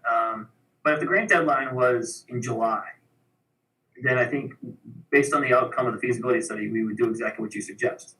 But the state has set the grant deadline for March 4th, which means we have to go through this process and apply for the grant and concurrently work on all these other things that you identified. And so that's really the driver of the timeline. And so that, but all the things you are talking about are going to continue. Well, I guess my question is are you, by submitting the grant application, are you then committing to a governance structure that we haven't seen yet? Not by submitting the grant application. No, you're just committing to moving forward to the process of developing one. And, it's not, I guess, I don't want to say there's a measure of faith in doing this.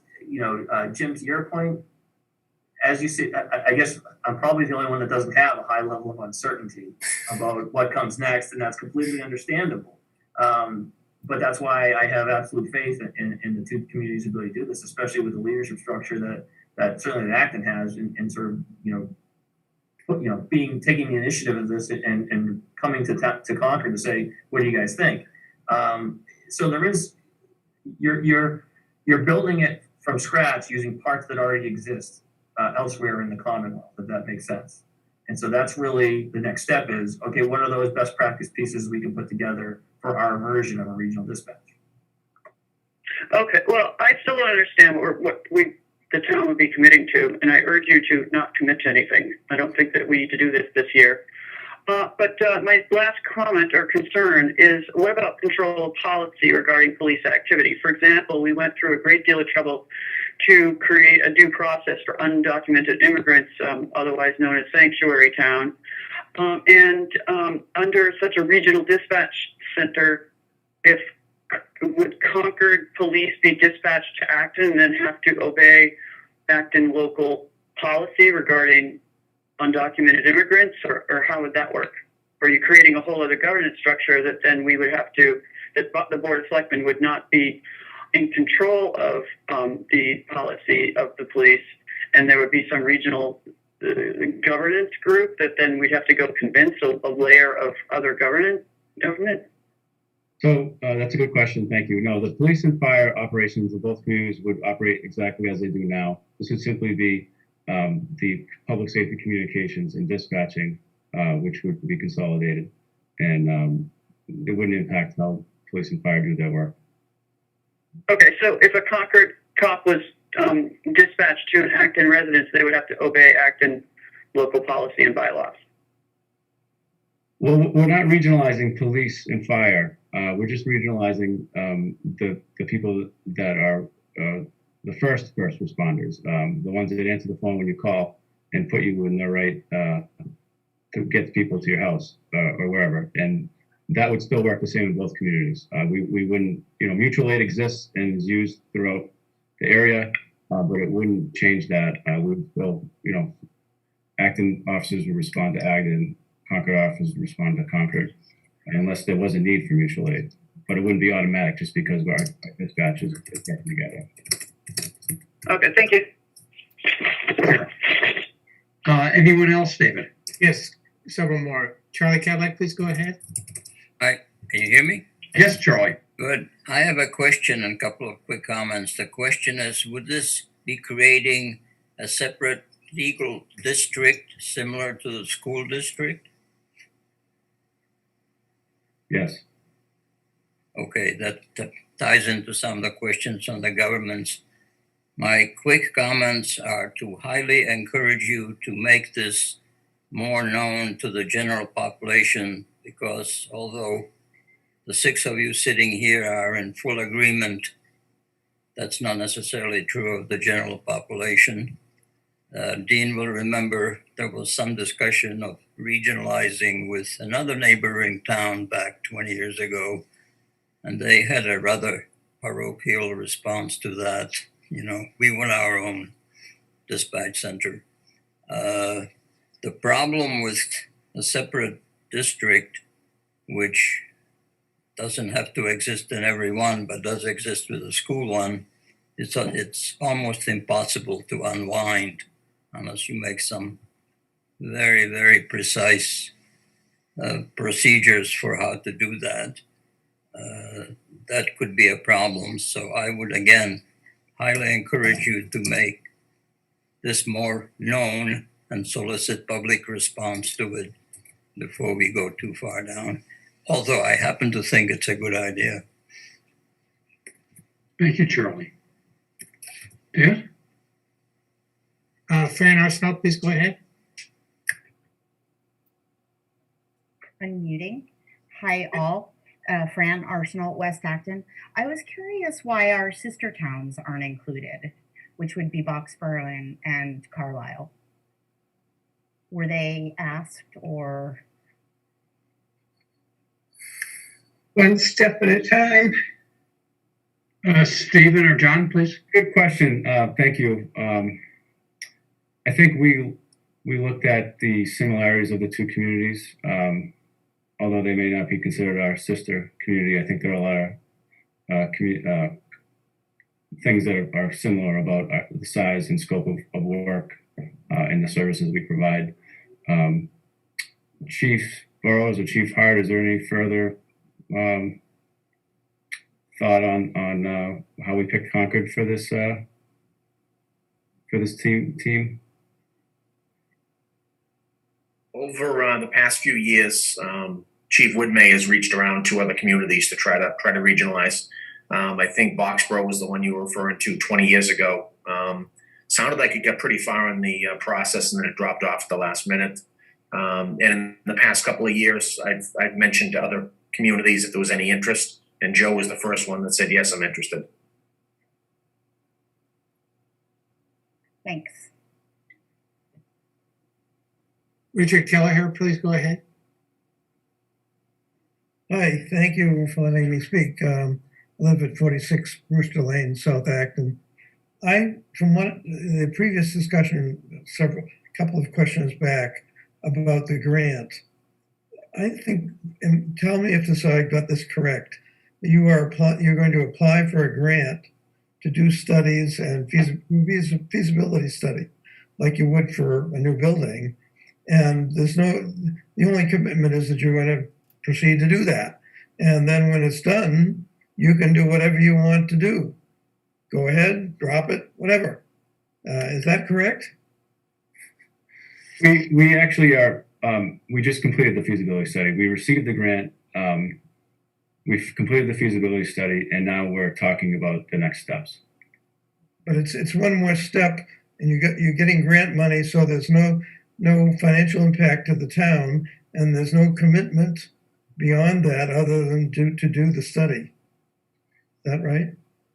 Well, for the study, whatever it is, the study that we just completed, right? We could both walk away right now and move on with our lives. But I think the grant that we're putting in for next week is a development grant, and the purpose of development grant is to start to build out what a regional center would look like and start investing in components of that. So that is more of a commitment. So as we mentioned earlier, we don't need to commit to Concord or this district by March 4th when we're submitting the grant. But if we're successful in getting an award, once we receive that letter, we aren't able to actually utilize any of that funding until we have reached an agreement with Concord for the governance structure that we both agree to. And so at that point, whether it's the day after we get the grant award or 6 weeks later or whatever, however long it takes, is when we would be sort of at a point where we can't spend any of that money until we have a commitment between the two communities. So you would have to come back to the board then to get permission to go make that agreement and then proceed further. Right. Each select board would have to approve the agreement. Yes. Thank you. Mr. Chair, Joanne Harpen would like to speak again. Do you want to- Sure, of course. Joanne, please go ahead. Hi there. I just wanted to respond to something a gentleman earlier said about relating this district to the school district and how difficult it would be to unwind, I think is the phrase that he used. It's, in this case, pretty much impossible once you enter into a rec. There are exit clauses, as Mr. Crane stated, that are inherent in that agreement, but the cost of removing yourself from a rec and creating a new standalone call center is cost prohibitive. Other towns have tried it. They've been dissatisfied with being in the rec and then tried to withdraw. But when you leave the game, you don't get to take your toys with you. When the state invests a lot of money into creating a rec and buying all of the equipment, the radios, the computers, all of the software, the office equipment, everything that's involved in setting up a rec, they don't just hand it to you on the way out the door.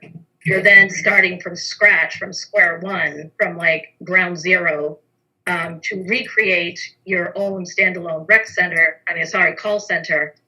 And I would like to point out that at that point, the state would have possession of the space that is currently the Town of Acton's call center. And I'm not sure how that would look. If they get to keep that space, or you'd have to go look for your own space. I just know that these are actual events that have occurred in other towns that have entered into rec agreements. So yes, there's an exit clause, but the logistics and the cost of exiting make it cost prohibitive. So once you're involved, there really is no exit. And I also want to address this idea of there being more staff to handle calls. We're talking about two towns joining together their call centers. And they are very similar in terms of population and call volume. So essentially you're talking about your dispatch center handling double the call volume of what it's handling now without double the staff.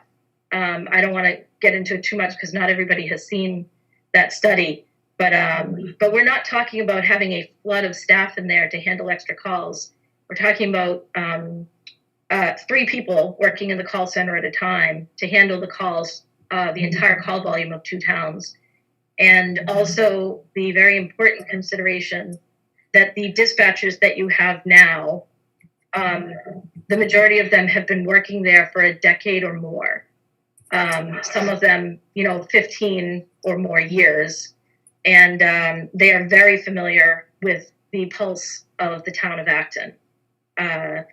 There's the familiarity with the town is really difficult to explain to somebody, but I can only equate it with if you've ever moved to a new town and you know how long it takes to sort of get familiar with the town, with the hot spots and the parts that you, the neighborhoods and the feel of the town.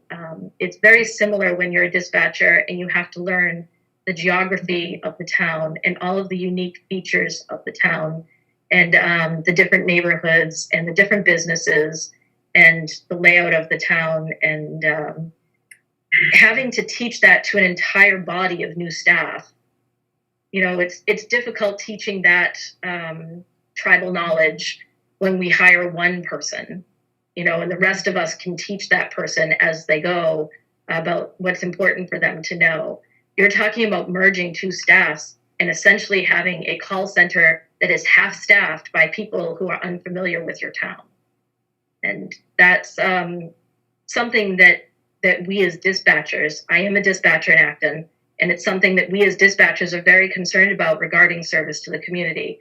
We know that we provide excellent service to the community.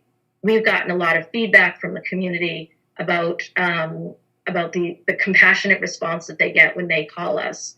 And we take a lot of pride in that. And we don't want to be turned into automatons who are responding to the lowest common denominator. You know, where we're relying on computers to do our job for us.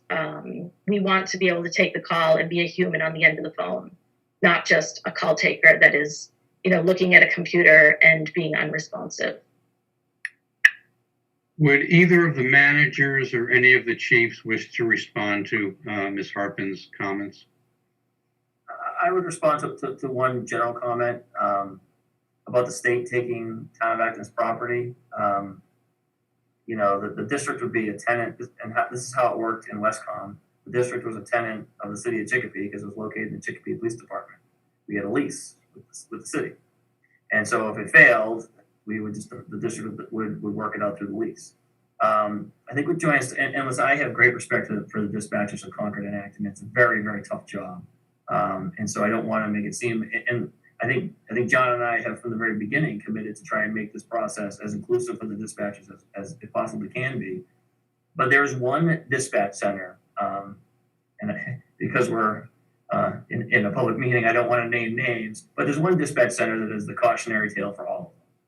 And so we may hear a lot about the lack of success or the trouble that germinated from that one dispatch center that really worked out pretty terribly. It's on the North Shore. And so there are many others who have opened successfully. And all I can offer to you is an anecdote. And I don't want this to suggest this is our goal here. I think we've been clear. We want to build a first-class two-town rec. But Westcom opened as a two-town rec. And I think within the first year, they added 3 or 4 more towns, which was a sign to me that other towns recognize that, hey, that's something that we want to be a part of, not something that we don't think is viable. And that's just a results-based analysis of it. And like I said, I wasn't there for the addition of those communities, but I knew that we were building something that was going to be attractive to the towns. And that to me is more a proof of concept than a goal for us. And if I may, I would also just that I completely agree with Joanne, and I'm proud of our communications operations that we have here in Acton. And from what I've learned of Concord, I think they have a lot to be proud of too. I think that the concerns that are being raised are very understandable and reasonable. And I think, if my position were being talked about in this way, I would probably have similar concerns. And I think that is why from the very beginning, we've been reaching out to union leadership like Joanne and the other members of the local union to make sure that we have input, and we'll continue to do that. And we've committed that they would have a seat at the table as we move forward to make sure that what we're doing and what we're thinking and what we're planning makes sense, not just from us that are, leading the departments or the organizations, but people that are actually in the seats doing the work. And I think I'm very proud of what Joanne said about wanting to have a voice and not follow a script. And I think I've heard a lot of great feedback about our communications officers. We get emails and letters pretty often about what people in those seats have done to help people on their worst days. And they get calls.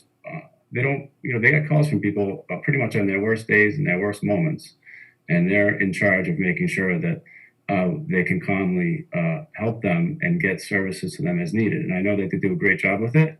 And I think if any 2 towns and if any one group of people can successfully join forces and make an even better outcome, I think it's our team. I mean, I think there may be other operations and groups of folks out there that have tried this that may not have been successful. But I'm pretty confident that with the people that we have here, with the people like Joanne and other members of the dispatch department involved, I'm very confident that we can do this successfully. So, and we totally understand concerns from dispatchers and communications employees. We have, I think many of them are on the meeting here tonight, which is great to see. We did invite folks to watch, so I'm glad that they're here. But just know that those issues are a big part of what we're going to be working out. If we move forward.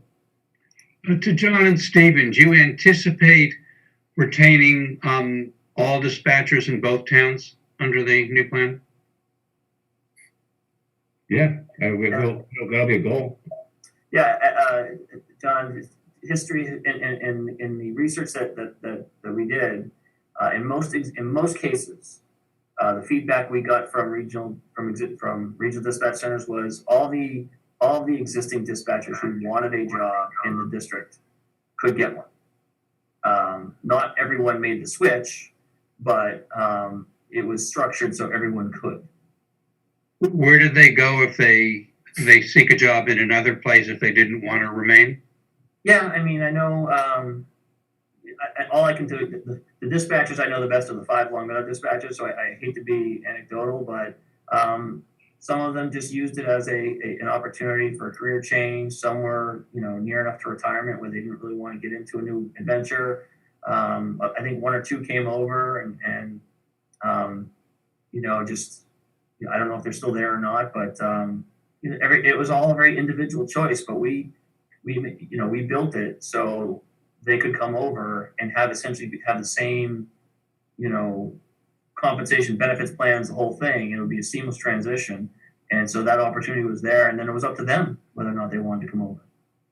So when we talk about retaining everyone, and there was a comment that the shift would be just 3 people. Well, it's 3 people plus a supervisor. Oh, okay, but don't we have now what, 3 people plus a supervisor? John, what do we have now? Chief, can you break it down for us? We have 2 dispatchers on each shift, John. Okay. Same for Concord. So so when we would go to a joint dispatch, how many would we have? Is it 3 plus a supervisor? We'd still have to finalize that. In Tom's study, he looked at a staffing proposal, but that doesn't lock us into a final decision. That's something for us to consider. And one of the proposals he had was 3 dispatchers and a supervisor on most days and early night shifts. So instead of having 2 and 2, you'd have basically 4, 3 dispatchers plus a supervisor. Okay, that's good. Thank you. Any further comments? There's one more hand raised. Sure. Christopher Hirsch, please go ahead. Hi, good evening. So my name is Chris Hurst. I am a part-time dispatcher in Acton. I also, as Mr. Crane stated, I actually worked for that regional center that he was talking about. I won't say the name for this purpose. You can Google it. It's on the North Shore. And I work currently for Acton part-time. I can speak to working at the regional center and what the environment is like at a regional center and how different communities, for those 5 communities we dispatched for, didn't really have too much of a say on what was going on as far as the outcome. So when they would end up calling the dispatch center, you would get somebody who may or may not know your specific community. So whereas if you were to call Acton right now, you would get somebody who knows Acton. If you call Concord, you would get somebody who knows Concord. The 2 towns are very similar, but at the same time, they are also very different. Concord has an extremely larger part of Route 2. They have 2 jails, if you will, from the state. One's the medium facility, one's the farm. And then they have Hanscom Air Force Base that they're responsible for as well. With that being said, there's been other surrounding towns such as Chelmsford that had a feasibility study similar to this back in 2017, 2018, if my years are correct. That when they went to their select board, it got rejected for regionalization for a few different reasons. Massachusetts has 351 cities and towns, and in 2008, the state had 267 different 911 dispatch sites. As of January of 2020, there's 247 dispatch sites. So that 20 plus difference there in the 12 years has been towns regionalizing or so on and so forth. Where I currently live, we just became a regional center with Tewksbury and Dracut. And I will tell you that the trying to learn the town as far as being on the other end of the phone of a town that you're not very familiar with, or different landmarks, for instance, can be very difficult. When I ended up calling in regards to an emergency to that center, they had no idea what I was talking about, whereas unless you were from that town, you really wouldn't know. So I'm also just trying to figure out on, would the supervisor be on every single shift, or would it be 2 people on a day plus a supervisor, 2 people on an eve plus a supervisor, and then 2 people on just the midnights? Because as of right now, I believe Concord has 1 dispatcher on a midnight, as Acton has 2. And according to the study, if I read correctly, that number would drop down to, it would only, instead of 3, it would be just down to 2. So that's just my main question that I have here. You're going to end up losing your officer and firefighter working relationships, if you will, knowing what they do and how they do different things, how they talk on the radio. I can give you an exact example of an incident that I knew one of an officer that got into trouble in the middle of a snowstorm, and it was just one thing that I heard over the radio that didn't sit with me. And knowing that specific officer, it, sounded off as in, hey, we need to get him some help, where he was rolling around with somebody in the middle of a snowstorm. So there's definitely pros to the regional center, don't get me wrong, but I believe that there's more cons than pros.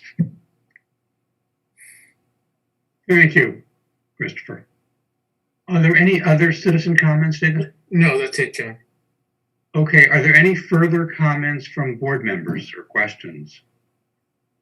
So, by consensus, by a nod of the head or thumbs up, do we give John and the chiefs the go-ahead to move to the next phase?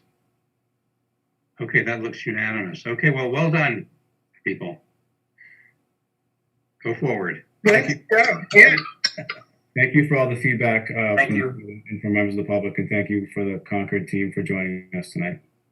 And to Thank you. Good night. Thank you. Thank you. For your work, Tom Kennedy. Thank you. Okay. Do we anybody need a break or anything?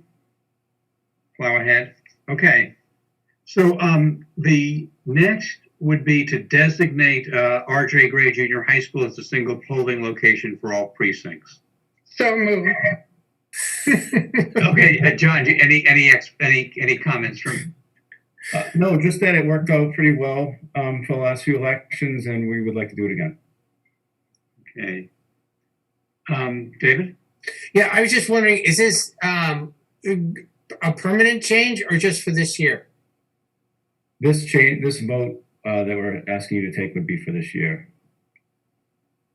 Not otherwise. And we'd have to, if we want to do it again next time, we'd ask you again. So would this be for the town election on March 30th and the special election on June 29th, or just I believe it's for the town election, but I'm sure Eva would want the same for the June one, but we could always come back if after she lets us know. Okay, so are we doing this so we're clear?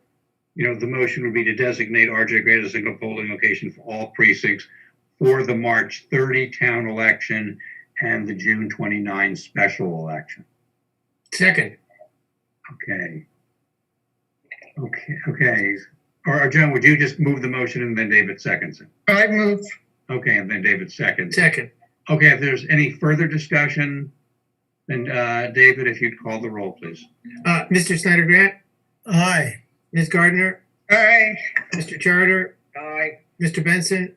Aye. And I also say aye. Okay.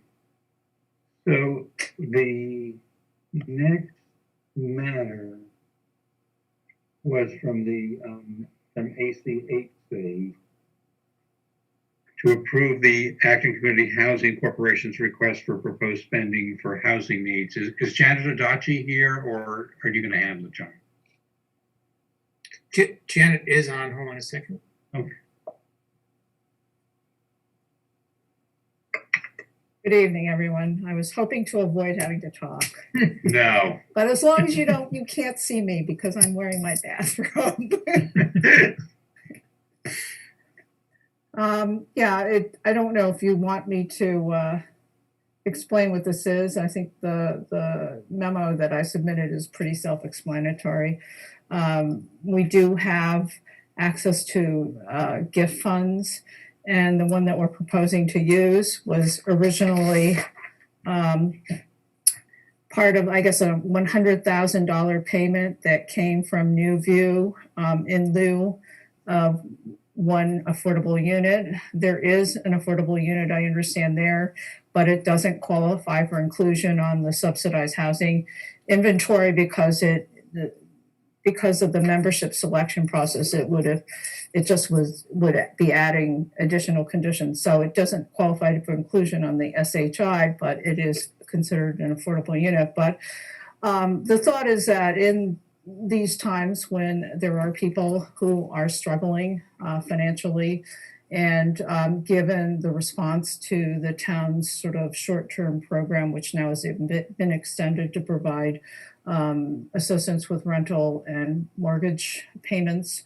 for people who qualify basically in the affordable range, the committee thought that it would be good to use this particular fund at least because I think our treasurer, who is Nancy Tavernier, is trying to simplify some of the accounts. We have these little scattered sums, and we thought it would be a good opportunity to kind of provide some further assistance to through the community services coordinator for just general housing related assistance. It's a broader usage, but the committee has done this before, and it's worked pretty well to have the administrative part of it handled through Laura Ducharme.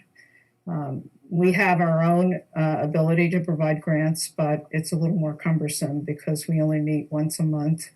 And then it's a little more cumbersome for us to deal with making direct grants ourselves, because you have to talk about them during meetings, and we only meet once a month. And Laura's got the setup, so she's accessible a lot more than we are. So that's what this is. Just trying to help out. We do have funds, and part of my effort in being the new chairman was to try to make sure that even our own committee understood what these funds were, and in the course of planning our actions for the coming year. So while they're there, I guess in case, I thought it would be good for us to show that we're kind of good citizens at a time when there's obviously need. So, are there any questions for Janet or comments from board members? Is there a specific amount? Up to $15,000. So the motion would be that the selectmen approve the request of the Acton Community Housing Corporation to spend up to $15,000 from discretionary housing gift funds for emergency housing needs in Acton. So moved. And is there a second? Second. Okay, so if no further discussion, David, if you call the roll, please. Mr. Snyder Grant. I just want to say my neighbors at New View are thrilled that this fund is getting used. Ms. Gardner. Aye. Mr. Charter. Aye. Mr. Benson. Aye. And I also say aye. Great. Thank you very much. Really appreciate your support. Thank And you, I'm Janet. leaving. I'm going to sign off now. I will continue to listen. There's some other things that I will mute myself. So, Thank you, Janet. So then item 9 is the economic development update. John? Mr. Chair, this item and the item following this were placeholder items that I put in last week, and it was too close to pull them off, but I'd like to do so now. Sorry for that. Okay, so 9, the economic development update goes off, and 10, discuss Acton Water District's pilot agreement for solar also go off. The solar is, town meeting authorized me to enter into a solar pilot agreement with the water district, and we were almost there. And I was going to announce the details tonight, but we'll be there hopefully next week. As agreements go. Mhm. Okay, so item 10 is discuss the disposition of 3 School Street. John? Yes, this is a topic that's been on the board's agenda several times in the last year, and we're back, and I think we have a pretty interesting thing to discuss. So, as you recall, town meeting authorized the board to dispose of this building and property under the terms and conditions that it deems appropriate. We issued an RFP early, about a year ago, maybe. We received one response, which was for someone to buy it, and they didn't really have a good plan for what they were doing with it. So we kind of said that that's not sufficient. We reissued it again, adding the idea that someone could potentially use it for affordable housing. We got a pretty compelling proposal from Habitat, but I think from a staff perspective, we identified another parcel that we thought would be better suited for what they had proposed, which would be the 26 Carlisle tax possession property. And so we're in the process of putting that out on the street to bid, so that to give an opportunity to put in for that. So here we are now, back to 3 School Street. We've been approached by someone that has an idea to use that space for creative use, not housing. It would be sort of a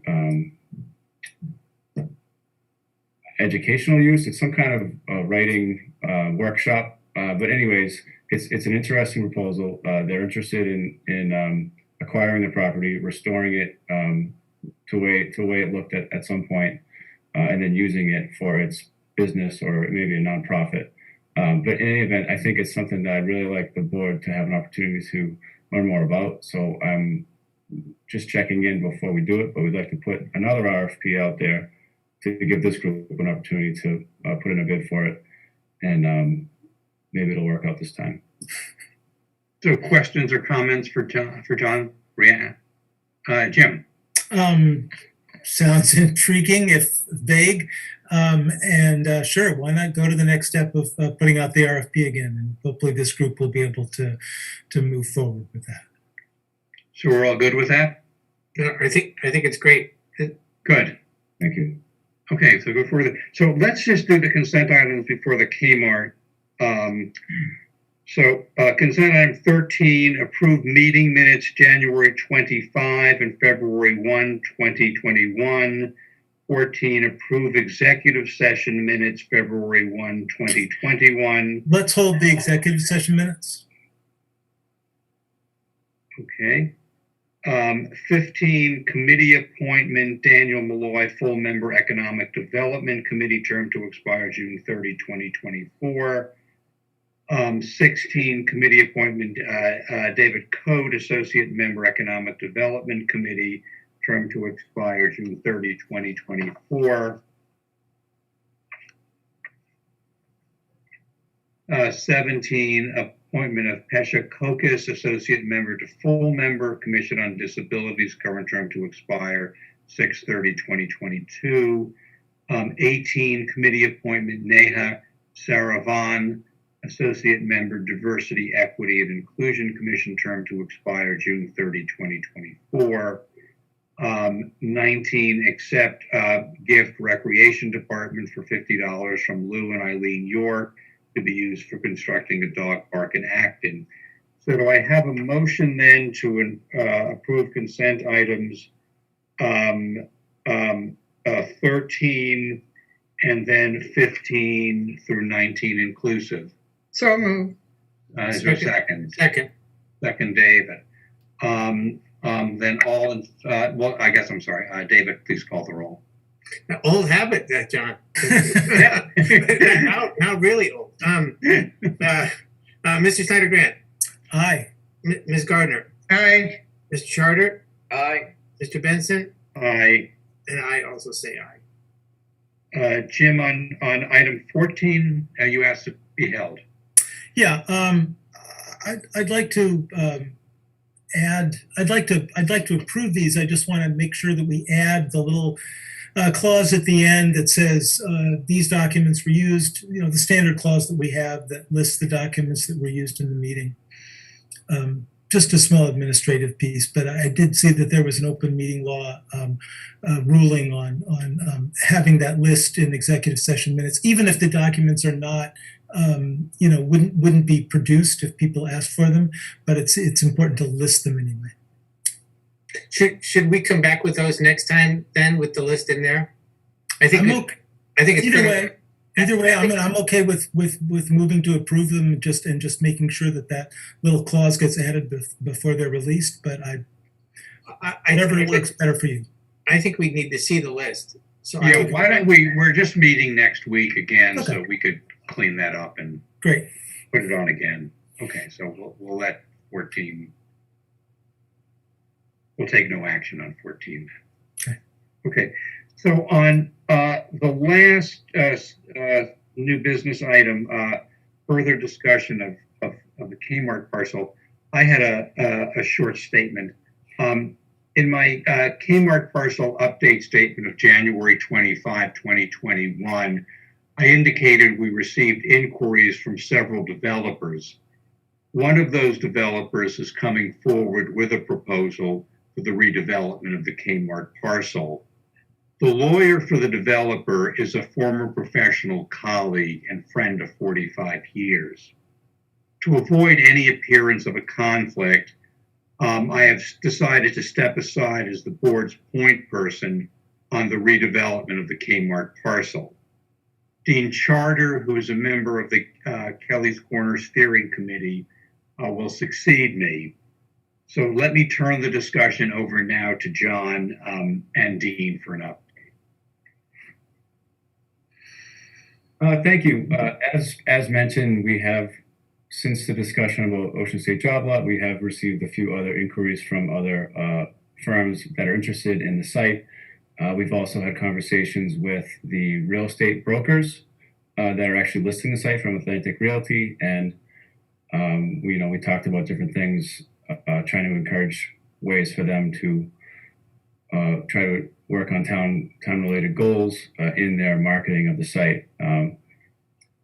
The property is, as you all know, owned by Stop and Shop, and they have certain restrictions on what could go there, which is something that's making it more challenging than normally would be for real estate sales. But that said, all deals have complications. We have a few firms that we think may be coming forward to put something together, and we hope that I've asked them, Dean and I have asked them to, if they're serious, that they could come to the board and make a presentation. So we're talking to a firm about doing that later this month. So we're going to be back in touch with the board when that's scheduled, but I'm hoping to do it hopefully the second meeting in March, which I think is the 15th. Yes. And that would be the goal. And a lot depends on, where they are. They're not 100% sure what some of their plans yet. So they want to get everything together before they come and talk to us. Okay, are there any comments then? Okay. I bought a pair of gloves at Ocean State. Pardon?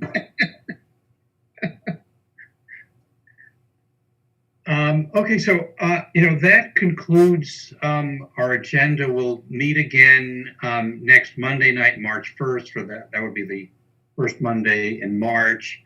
We will have an executive session beginning at 6 o'clock for two matters. So do I have a motion to adjourn? So moved. And is there a second? Second. Second, David. Okay, then David, if you call the roll, please. Mr. Snyder Grant, Aye. Ms. Gardner, Yes. Mr. Charter, Aye. Mr. Benson, Aye. and I also say aye, so we're adjourned. Okay.